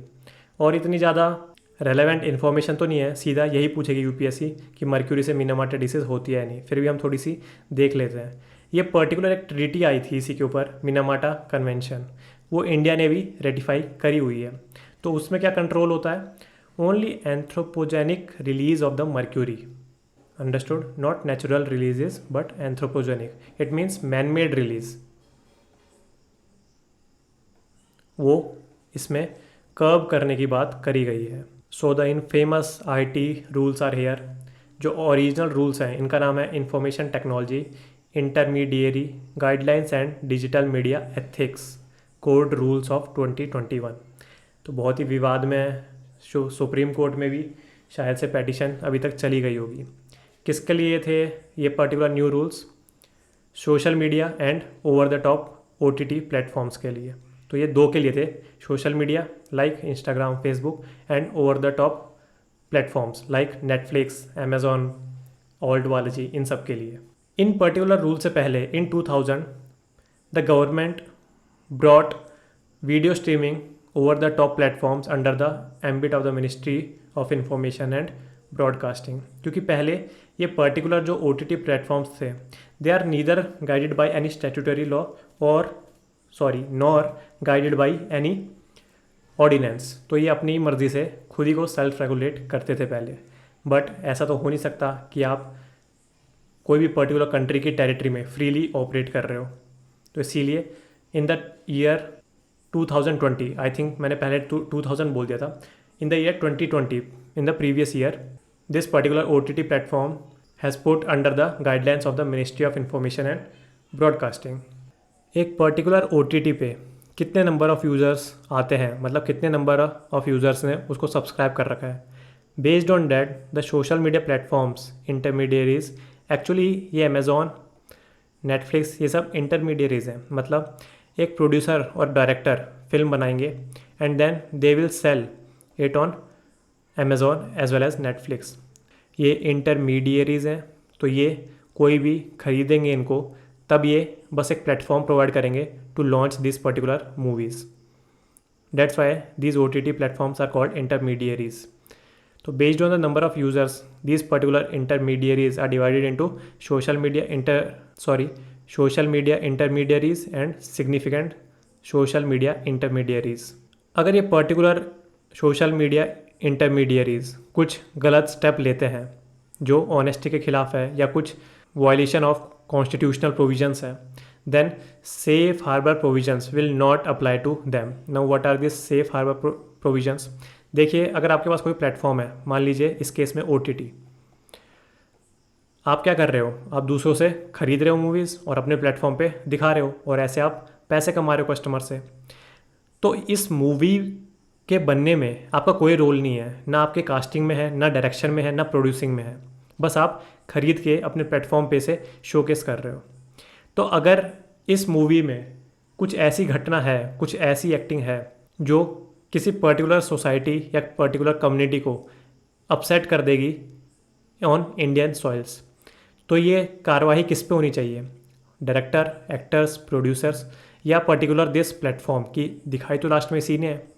तो पहले these safe harbour provisions are applicable on this particular intermediaries, पर अब ऐसा नहीं है. सेफ हार्बर प्रोविजन से होता क्या था? देखिए, ये पर्टिकुलर जो चीज़ें हैं, ये मूवी इन्होंने बनाई है, एक्टर्स ने इनमें काम किया है, तो उन सब पे लीगल एक्शन या क्रिमिनल प्रोसीडिंग्स स्टार्ट हो सकती हैं. And as you are only hosting that particular movie on your platform, example Netflix, तो legal proceedings can't be started against this particular platform. तो इसी को बोला गया था सेफ हार्बर प्रोविजंस. बट अब ये चीज़ इन पे नहीं अप्लाई होगी. It means now if a particular movie has been hosted on this platform from which a particular section in India has gotten upset और mob violence start हो चुका, तो किसी के भी प्रति हम क्रिमिनल प्रोसीडिंग स्टार्ट कर सकते हैं. ये पूरी इंटरमीडियरीज होती है, नेटफ्लिक्स, अमेज़ॉन, इनकी पूरी फर्म होती है. तो अब उसको क्या करना पड़ेगा? उनको एक ग्रीवेंस ऑफिसर को अपॉइंट करना पड़ेगा. क्यों? क्योंकि जैसे मैंने बताया, अब सेफ हार्बर प्रोविजंस तो अप्लाई होंगे नहीं, तो क्या होगा? इनके प्रति भी कोर्ट केस या पुलिस केस दर्ज हो सकता है.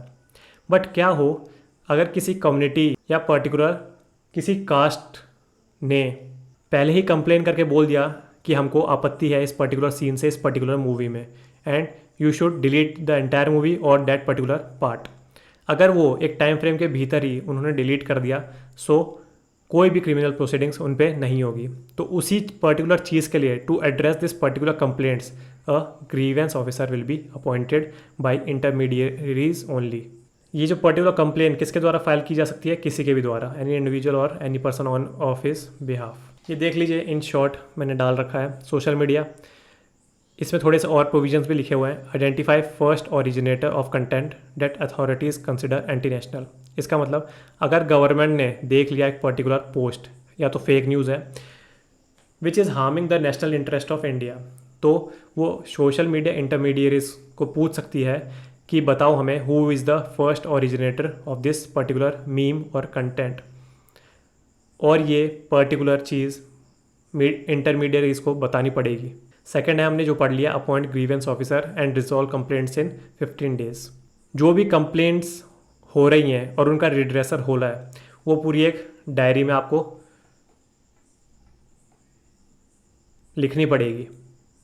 कौन से रेगुलेशंस एक्ट होंगे अब सोशल मीडिया पे और OTT प्लेटफॉर्म्स पे, जो कि प्रेस काउंसिल ऑफ इंडिया के एथिक्स हैं, केबल टीवी नेटवर्क्स के रेगुलेशन एक्ट हैं, नॉर्म्स हैं, जो भी बोल लीजिए, इन्हीं सब के उन पे भी अप्लाई होंगे। अब ये जो कोड ऑफ एथिक्स है अब ये खुद ही सेल्फ रेगुलेशन करेंगे, मतलब गवर्नमेंट ने दे दी है एक एथिक्स की बुक इन्हें।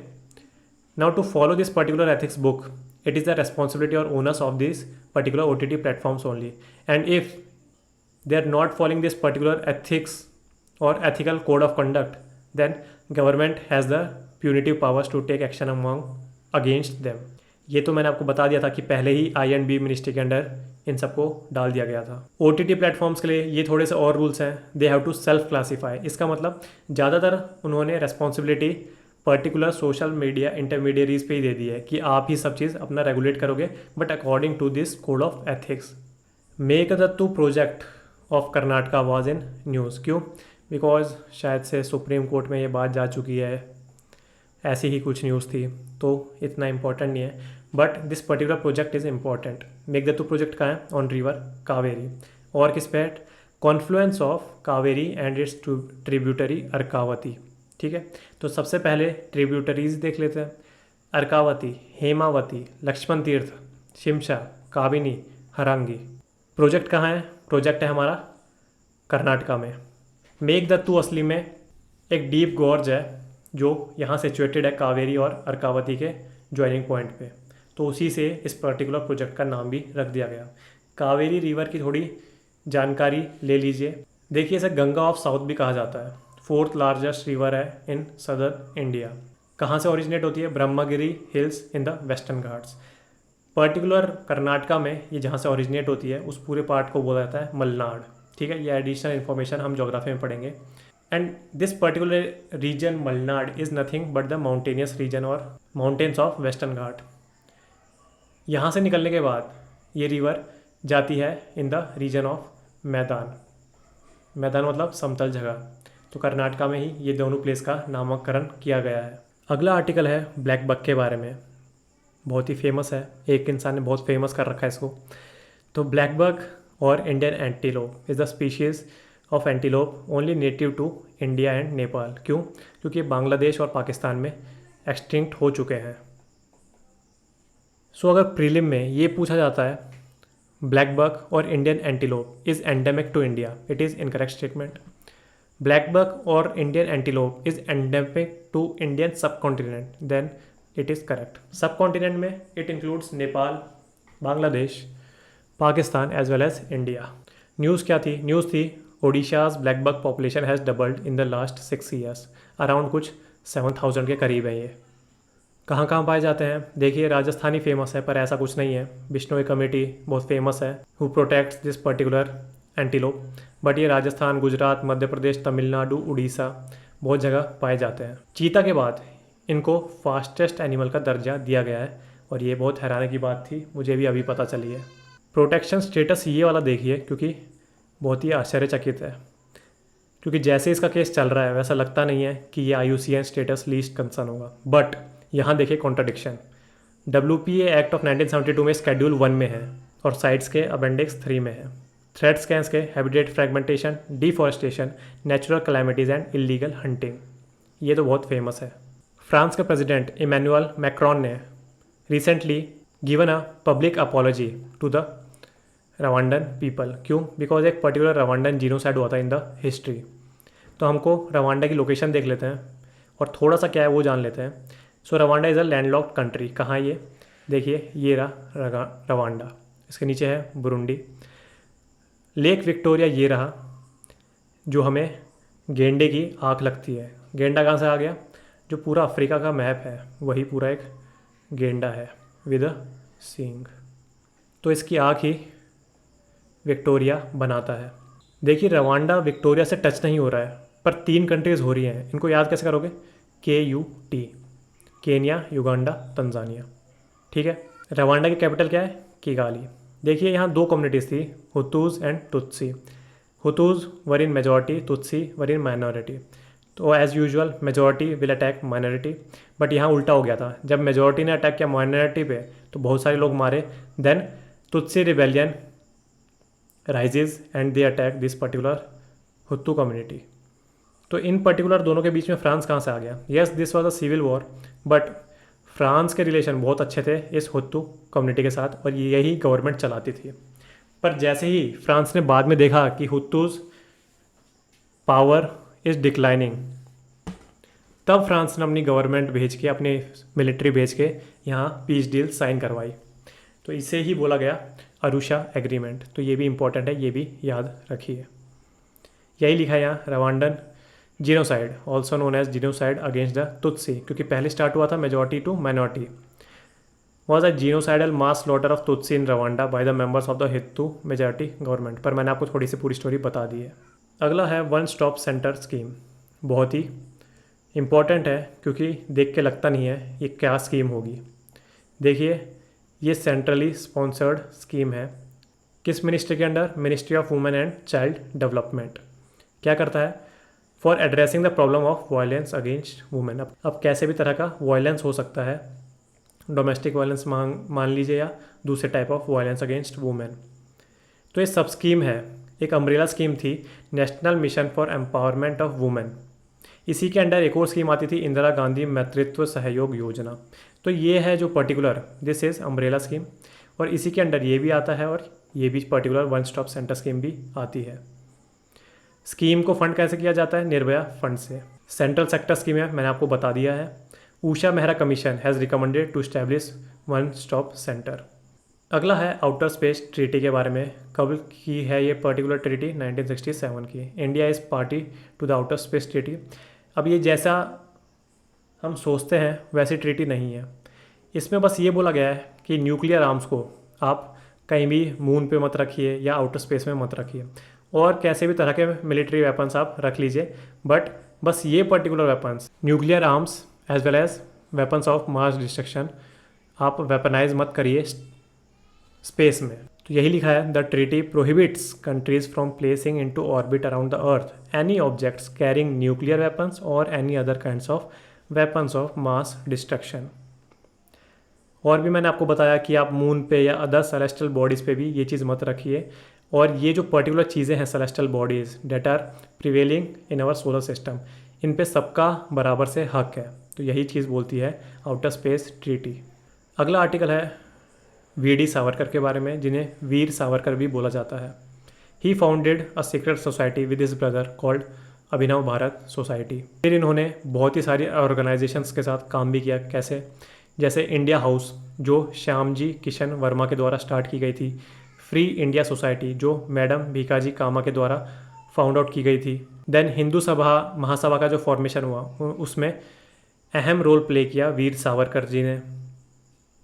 इनकी एक पर्टिकुलर बुक थी the history of the war of Indian independence, और इसी पर्टिकुलर बुक में सबसे पहले इन्होंने ग्लोरीफाई किया the first war of independence that is 1857 sepoy mutiny. तो इन्होंने ही क्रेडिट दिया था सबसे पहला ऑफ द सिपोय म्यूटनी। इन्होंने एक और बुक लिखी है हिंदुत्व हु इज़ हिंदू।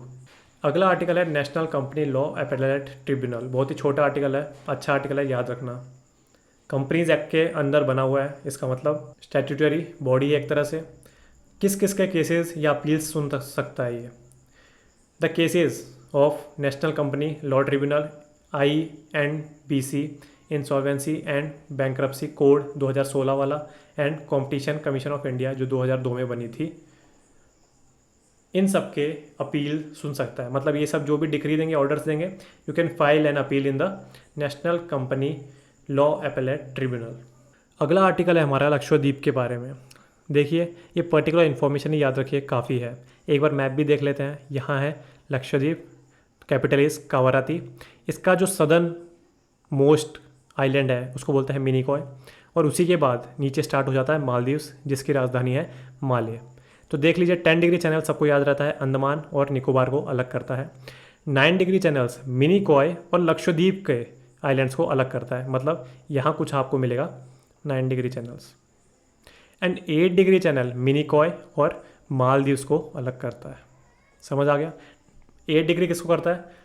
मिनिकॉय मतलब इंडिया को और मालदीव्स को अलग करता है एक तरह से। तो मिनिकॉय आइलैंड और मालदीव्स को 8 degree. 9 degree Minicoy island which is southern most island of Lakshadweep और पूरा जो लक्षद्वीप है उनको अलग करता है। And 10 degree channel Andaman island and Nicobar island को अलग करता है। अगला आर्टिकल है गुड्स एंड सर्विसेज टैक्स के बारे में। एक्चुअली टैक्स के बारे में नहीं है, ये काउंसिल के बारे में। गुड्स एंड सर्विसेज काउंसिल है, GSTN बोलते हैं जी, सॉरी GSTC बोलते हैं जिसे। तो सर्विसेज टैक्स कब आया था? 101st अमेंडमेंट एक्ट ऑफ 2016 में। कॉन्स्टिट्यूशनल बॉडी है, आर्टिकल देख लीजिए 279A। रिकमेंडेशन किस पे देती है council? Regarding goods and services tax के बारे में। फेडरल बॉडी है ये। There are representations from both centre and states as well. कौन कौन इसके मेंबर्स होते हैं? Union finance minister as head of the goods and services tax council. Union minister of state in charge of revenue और finance, इसका मतलब finance minister of every state. और या तो इनके द्वारा कोई मेंबर चुने गए हैं बाय द स्टेट गवर्नमेंट। अगर ये फ्री नहीं है तो आप इनको नॉमिनेट करके भेज दीजिए, तो वो भी इसके मेंबर होते हैं। कोरम क्या है? Half of the total members of GSTC is the quorum of the this particular council. Votes कैसे लिए जाते हैं? देखिए 3/4 वोट्स अगर एक पर्टिकुलर एजेंडा को सही ठहरा रहे हैं तो ये पर्टिकुलर डिसीजन बाध्य होगा सब पे। अगर इससे कम है तो that decision will be rejected. Centre का वेट इस वोटिंग में है 1/3 एंड स्टेट्स का है 2/3। तो ये आपको ध्यान रखनी चाहिए बात। The last slide is the miscellaneous slide. छोटी छोटी बातें हैं। अमिताभ राय कमेटी थी प्रिजन रिफॉर्म्स के ऊपर, तो ये आप ध्यान रखिए। NOK कल्चर या नॉक कल्चर, ये बहुत ही एंशियंट कल्चर था, अभी पाया गया है। ये था नाइजेरिया में। और एक पर्टिकुलर रिपोर्ट है प्रोटेक्टेड प्लैनेट रिपोर्ट। ये कौन देता है? IUCN plus UNEP। किससे रिलेशन है? कन्वेंशन ऑन बायोलॉजिकल डाइवर्सिटी जो हमने अभी पढ़ी थी और आईची टारगेट से। तो यही थी वीडियो न्योका के second half of the month की। मई में 15 से 31 तक हमने कवर कर चुके हैं।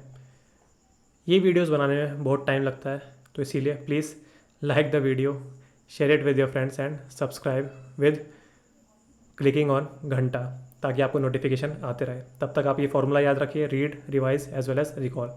तब तक के लिए जय हिंद।